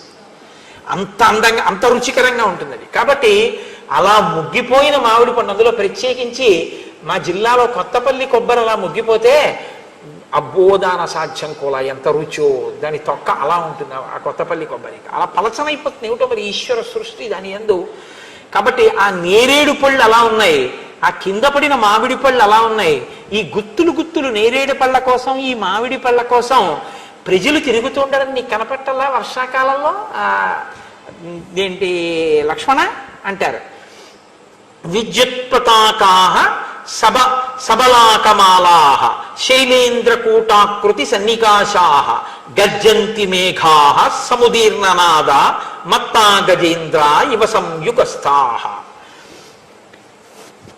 యుద్ధంలో ఏనుగులు ప్రముఖంగా పాల్గొంటాయి, భద్రగజాలు. అవి పాల్గొనేటప్పుడు వాటిని మామూలుగా యుద్ధానికి పంపించరు, గుర్రాన్ని ఇంకో దాన్ని పంపించినట్టు పంపించరు. ఏనుగుని పంపించాలంటే దానికి ఒక పెద్ద గురువాయూరు ఏనుగులు కడుతుంటారే, అలా దాని కుంభస్థలం అంతా ఓ పెద్ద అలంకారం ఉంటుంది. దాని మీద ఒక పెద్ద ఆసనం మీద ఓ గొడుగు, దాని మీద మళ్ళీ ఓ పతాకం ఉంటుంది. దాని ఒక గజాన్ని అధిరోహించాడు అంటే మహావీరుడని గుర్తు. కాబట్టి ఆ ఏనుగు మీద కూర్చున్నటువంటి వాడు ఎవరో ఆ మహానుభావునికి సంబంధించినటువంటి పతాకం ఎగురుతూ ఉంటుంది. కాంచనమయ వేదిక కనత్కేతనోజ్వల విభ్రమము వాడు కలశజుండు అంటారు తిక్కన గారి విరాట బ్రహ్మంలో. అలా ఒక్కొక్క పతాకం చూస్తే ఒక్కొక్క మహావీరుడు స్ఫురిస్తాడు. రామచంద్రమూర్తి అంటున్నారు, మేఘాన్ని చూపించి లక్ష్మణ విద్యుత్ పతాకాః, చూసావా ఆ మేఘం మెరుపు తీగతో ఉంది. ఆ మెరుపు తీగతో ఉన్నటువంటి మేఘం పతాకం పెట్టుకున్నటువంటి ఏనుగుల, ఆ మెరుపు తీగ పతాకంలా, ఆ నల్లటి మబ్బు మీద కొంగలు ఎగరడంలో ఒక చిత్రం ఉంటుంది. మిగిలిన పక్షులు ఏదో గుంపు కిందో ఏదో అలా ఇలా ఎగురుతాయి, కొంగ అలా ఎగరదు. ఎందుకో కానీ కొంగలు బారులు బారులు అని బారులు కిందే ఎగురుతాయి. అది అనుభవించిన వాడి నోటి వెంట ఆమ్రేడితం అవుతుంది. అది మామూలుగా వెళ్ళదు, బారులు బారులుగా వెళతాయి అవి. కాబట్టి అవి వెళ్ళేటప్పుడు కూడా చాలా చమత్కారంగా వెళతాయి. మీరు ఎప్పుడైనా మీరు చూసి ఉంటారు, నేనే వెర్రివాడిని మీరు చూడలేదు అనుకుని అలా చెప్తూ ఉంటాను. కానీ మీరు కొంగలు బారుగా ఆకాశంలో వెళ్తున్నప్పుడు దాని అందం చూడాలి. ఒకసారి ఇలా నిటారుగా పెడతాయి, ఒకసారి అర్ధచంద్రాకారం అయిపోతాయి, ఒకసారి ఒక మణితో కూడిన హారంలా ఇలా అవుతాయి. అన్ని ఒక్కలా కదిలేదో పెరేడ్ చేస్తున్నటువంటి సైనికులు కదిలినట్టు ఒక హారం వెడుతున్నట్టు వెడుతుంటాయి. లక్ష్మణ, నల్లమబ్బు మీద ఇవన్నీ అలా వెడుతుంటే శైలేంద్ర కూటాకృతి సన్నికాశాహ సబలాకమాలాహ, ఇవి ఈ కొంగల బారులు ఏనుగు మెడలో వేసినటువంటి పూలదండలా, నల్లమబ్బు ఏనుగులా, మెరుపుతీగ దాని మీద పెట్టినటువంటి పతాకంలా, ఆ మేఘంలోంచి వచ్చేటటువంటి ఉరుము యుద్ధానికి వెడుతున్నటువంటి ఏనుగు చేసిన ఘీంకారంలా, యుద్ధ భూమిలో ఏనుగులా కనపట్టాలా నీకు ఆ మబ్బు? ఒక క్షత్రియుడికి ఎలా కనపడాలో అలా కనపడింది. అంటే లక్ష్మణుడు అవునన్నయ్యా అని ఎంతో సంతోషంగా ఆ మబ్బులో అంతా చూస్తున్నాడు. అబ్బో, ఏమి వర్ణన చేశారండి మహానుభావుడు. బాలేంద్ర గోపాంతర చిత్రితేన విభాతి భూమిర్నవశాద్వలేన గాత్రానువృత్తేన శుభప్రభేణ నారీవలాక్షోక్షిత కంబళేన. వర్షాలు పడ్డం వల్ల ఆకుపచ్చటి గడ్డి పెరిగింది బాగా. ఎక్కడ పెరుగుతుంది గడ్డి? భూమి మీద పెరుగుతుంది. ఈ బాగా పెరిగినటువంటి పచ్చగడ్డి మీద ఆర్ద్ర పురుగులని ఎర్రగా ఉంటాయి. ఎర్రగా ఉన్న ఆర్ద్ర పురుగులు అక్కడక్కడక్కడక్కడక్కడక్కడ పాకుతున్నాయి. వర్షాలు పడేటప్పటికి పురుగులు పుట్టేస్తాయి, పాకుతున్నాయి. ఆ గుహలోంచి, పర్వత శిఖరపు గుహలోంచి కిందకి చూశారు రాముడు. చూసావా ఎలా ఉందో?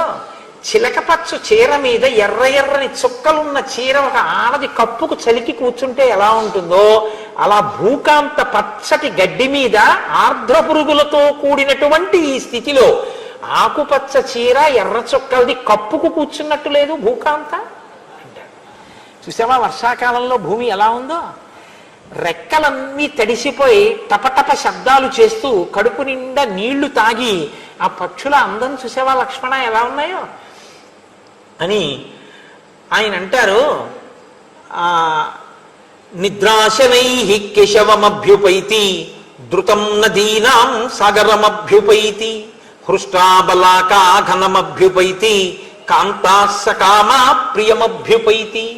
మళ్ళీ అంత్యానుప్రాస, అదో అందం. రామాయణంలో మళ్ళీ కావ్యపరమైనటువంటి అందాలు. కాబట్టి నిద్రాశనై కేశవమభ్యుపైతి, కేశవుణ్ణి నిద్ర సమీపిస్తూ ఉంటే ఎలా ఉందో అలా ఉంది. అదేమిటండి అని మీకు అనుమానం వచ్చారు, అది చెప్తాను నేను ఒక్క నిమిషంలో. అది చెప్పకపోతే ఏదో అసంపూర్ణం అవుతుంది. ధృతం నదీ సాగరమభ్యుపైతి, నది సాగరం దగ్గరికి వెళ్ళిపోతుంటే ఎలా ఉందో అలా ఉంది.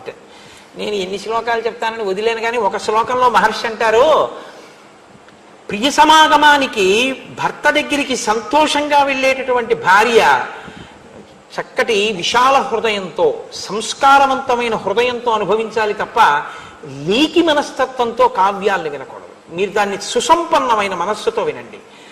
భార్య ఎప్పటికప్పుడు చక్కగా తనని తాను అలంకరించుకుని ప్రియమార భర్త కౌగిలిలోకి చేరినట్లు. ఆ నది వర్షాకాలంలో మంచి వేగంతో ఒడ్లనన్నింటినీ కూడా ఒరుసుకుంటూ సాగర సంగమానికి వెళ్ళిపోయేటప్పుడుట తన మీద వాలినటువంటి చక్రవాక పక్షుల్ని తీసుకొచ్చేస్తోంది. ఇది ఎలా ఉందంటేట, భర్తకి కొత్త కొత్త బహుమానాలు పట్టుకుని భర్త కౌగిలిలోకి చేరిపోతున్నటువంటి కాంతలా ఉంది సముద్రంలో చేరుతున్న నది. మహర్షి వర్షాకాలపు నదిని వర్ణిస్తారు. అలాగే నిద్రాశనై కేశవమభ్యుపైతి ధృతం నదీ సాగరమభ్యుపైతి. నది సముద్రం వైపుకు వెళ్ళిపోతుంది, ఎందుకంటే బాగా వేగంగా వెళ్ళిపోతాయి ఆ కాలంలో. హృష్టాబలాకా ఘనమభ్యుపైతి, కొంగ మేఘం వైపుకి ఎగిరిపోతుంది. కాంతాసకామా ప్రియమభ్యుపైతి, కాంతలు వర్షం పడుతోంది కాబట్టి ఆ వాతావరణంలో సంతోషంగా తమ ప్రియుల యొక్క కౌగిళ్లలోకి చేరిపోతున్నారు. నిద్రాశనై కేశవమభ్యుపైతి. వర్షాకాలపు అందాన్ని మహర్షి వర్ణించారు అందులో. నిద్రాశనై కేశవమభ్యుపైతి అంటే మనకి శ్రావణ భాద్రపదాలు వర్షాకాలం. శ్రావణ మాసానికి కొద్దిగా ముందర ఆషాఢ మాసానికి చివర్లో శయన ఏకాదశి అని ఒకటి వస్తుంది. ఆ శయన ఏకాదశి శ్రీ మహావిష్ణువు శేషకల్పం మీద పడుకుంటారు, ఆయన నిద్రపోతున్నారండి అంటారు. మీరు ఒకటి ఆలోచించండి, ఈశ్వరుడు నిద్రపోతే సత్పురుషుల్ని కాపాడేవాడు ఎవడండి? ఇంకా ఆయన నిద్రపోతే ఆయన తమోగుణానికి లొంగిపోయినట్టే కదా. మరి ఇంక శయన ఏకాదశి విష్ణువు పడుకోవడం, విష్ణువు లేవడం అన్నది ఉంటే లోకంలో ఆయన కూడా మనలాగే అలసటకి వికారానికి లొంగిపోయినవాడే. అప్పుడు ఈశ్వరుడు ఎలా అవుతాడు? మరి శయన ఏకాదశి ఉద్ధాన ఏకాదశి ఎలా అయ్యాయి అంటే, శయన ఏకాదశి అన్నదాన్ని మీరు చాలా జాగ్రత్తగా గమనించాలి. ఆయన నిద్ర మన నిద్ర లాంటి తామసిక నిద్ర కాదు. ఆ నిద్ర ఏమిటో తెలుసా అండి? నిద్రాముద్రాం నిఖిల జగతి రక్షణే జాగరూకం. దక్షిణాయనం ప్రారంభమవుతుంది ఆషాఢమాసంలో. ఆషాఢమాసంలో దక్షిణాయనం ప్రారంభమైతే దక్షిణాయనం అంతా ఉపాసన కాలం.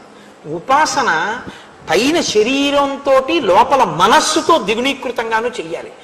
ఆయన కన్నులు మూసుకుని మీ లోపలి మనస్సు ఎలా ఉపాసన చేస్తోందో బాగా చూస్తాట దక్షిణాయనంలో. అందుకని నిద్రపోయినట్టుగా నిద్రాముద్రాం నిఖిల జగతి రక్షణే జాగరూకం, ఇంకా బాగా గమనించడానికి కళ్ళు మూసుకుని పడుకోవడం, పైకి చూడడం కాదు, మీ లో మనసుల్ని చూడడానికి పడుకోవడం శయన ఏకాదశి. తప్ప ఆయన నిద్రపోయాడనకూడదు. శయన ఏకాదశి ఆయన ఇంకా బాగా చూస్తాడు కాబట్టి ఇప్పుడు నేను ఇంకా బాగా ఉపాసన చెయ్యాలని మీరు అనుకోవాలి. కాబట్టి నిద్రాశనై కేశవమభ్యుపైతి. రాముడు అంటాడు లక్ష్మణుడితో, జాతావనాంతాః సికి సంప్రవృత్త జాతాః కదంబాః సకదంబ శాఖాః జాతా వృషా గోషు సమాన కామ జాతా మహీసస్య వనాభిరామ. లక్ష్మణ చూశావా, ఈ వర్షాలు పడుతుంటే నెమళ్ళు ఎక్కడ చూసినా పింఛాలు విప్పి నృత్యం చేస్తున్నాయి.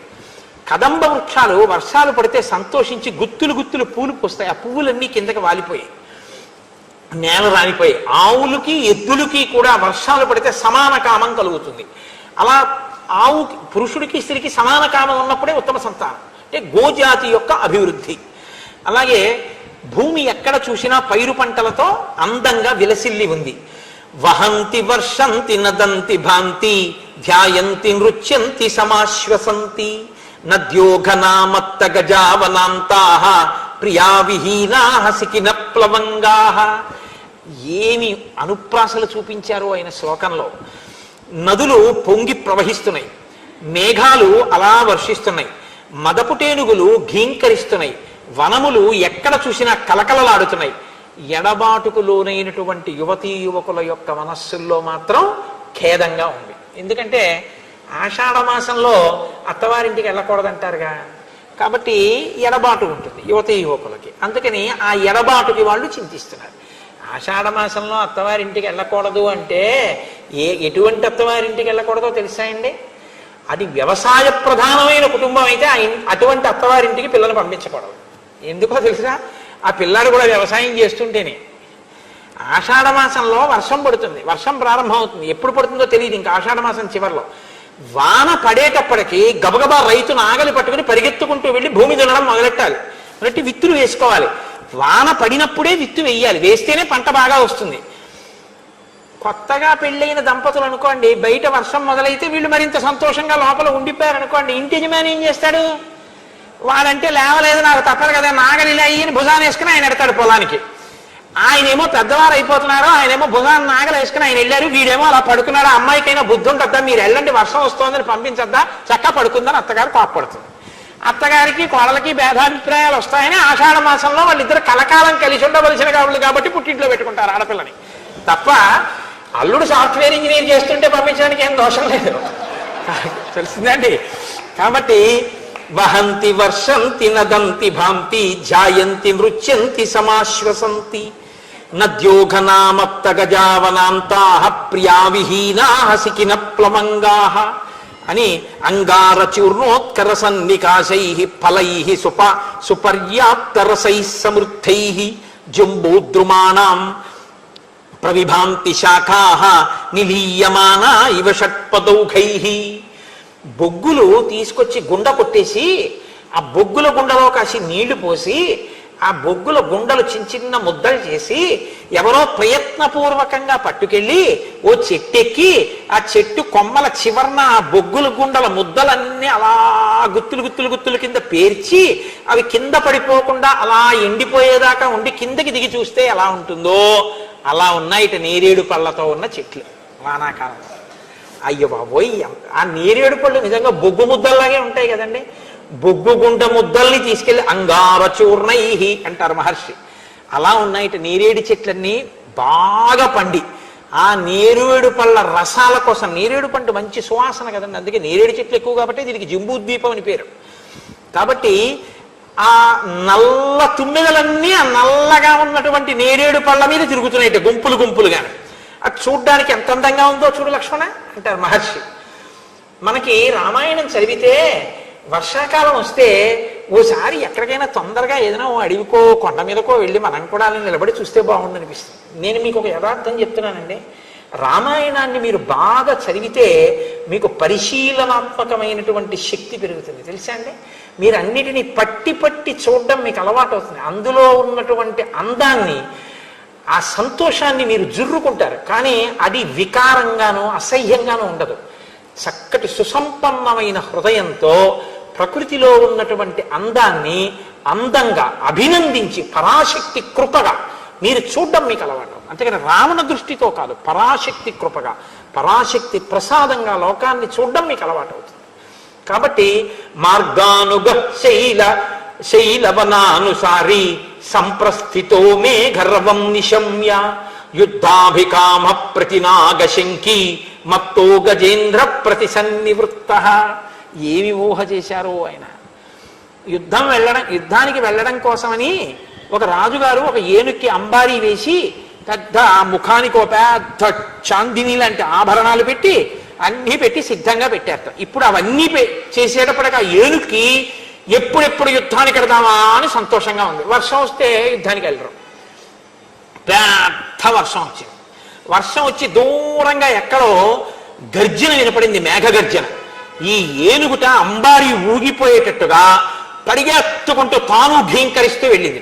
అంటే ఎదుటి సైన్యంలో ఉన్నటువంటి యోధులకు సంబంధించిన ఏనుగు ఒకటి యుద్ధానికి వచ్చేస్తోంది, నేను వెళ్ళకపోతే ఎలాగా అని అది కూడా వెళ్ళిపోయింది.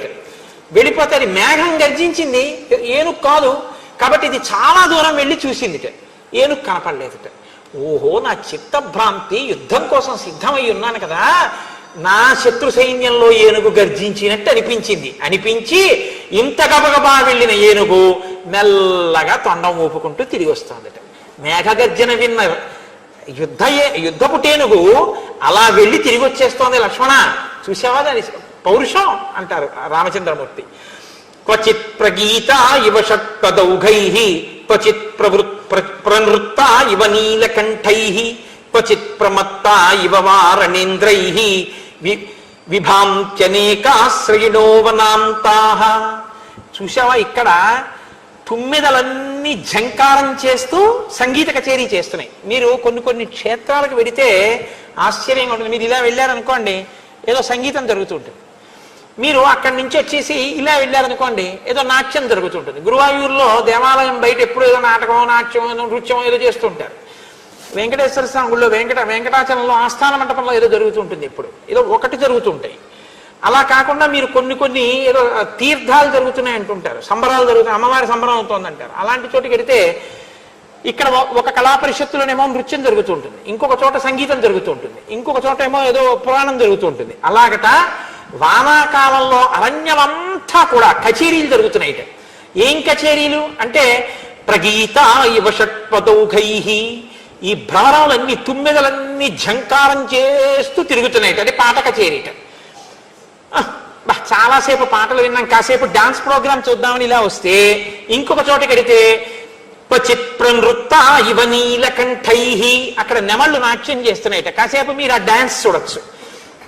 అయిపోయిన తర్వాత అబ్బా ఇది ప్రకాశించట్లేదు ఈ పర్వత శిఖరం నుంచి చూస్తే లక్ష్మణ అంటారు. ఇలా ఆ వర్ష ఋతువుని గురించి వర్ణించి సూర్యాస్తమయం అయింది. సంధ్యావందనం చేయాలిగా. సూర్యాస్తమయం అయిందని ఎలా తెలుస్తుంది? చీకటిగా ఉంటుంది. ఎందుకటి? బయట నల్లటి మబ్బు కమ్మేసింది, ఇంట్లో వెలుతురు ఉండదు, అందుకని లైట్ ఏవే బయట మబ్బు ఏం కనపట్టలేదు అంటాడు ఆయన. అలా కటిక చీకటిగా ఉంది మబ్బుల వల్ల. సూర్యాస్తమయమైందని ఎలా తెలిసింది అంటే రామచంద్రమూర్తి అంటారు, నిలీయమానైర్విహగై నిమీలద్భిశ్చ పంకజై వికసంత్యాచ మాలత్య గతోస్తం జ్ఞాయతే రవి. అక్కడ పక్షులన్నీ కూడా గూటికి వెళ్ళిపోతున్నాయి, అలాగే ఆ పద్మములన్నీ కూడా ముడుచుకుపోతున్నాయి, అలాగే సన్నజాజి పూలన్నీ సాయంకాలం వేళ విచ్చుకుంటున్నాయి. దీన్ని బట్టి సూర్యాస్తమయమైంది అని తెలుస్తోంది లక్ష్మణ, లేకపోతే అసలు తెలియదు అని ఆయన అంటారు. చూసావా వర్షాకాల వైభవం ఎంత అందంగా ఉందో. మనమైతే ఎప్పుడూ ఒకటే అనుభవిస్తాం. ఏమిటి అనుభవిస్తాం అంటే వాన వచ్చేస్తుంది, ఆఫీస్కి వెళ్ళాలి, ఎలా రెయిన్ కోట్ ఎక్కడుంది, అది ఎక్కడో మడత పెట్టి పెట్టేశాను, ఇప్పుడు స్కూటర్ మీద వెళ్తే వాటర్ సర్వీసింగ్కి మళ్ళీ ఇవ్వాలేమో, బురద, రోడ్లు చూస్తే గోతులు, టైంకి వెళ్ళాలి, ఎలా ఫైల్ ఉండిపోయింది.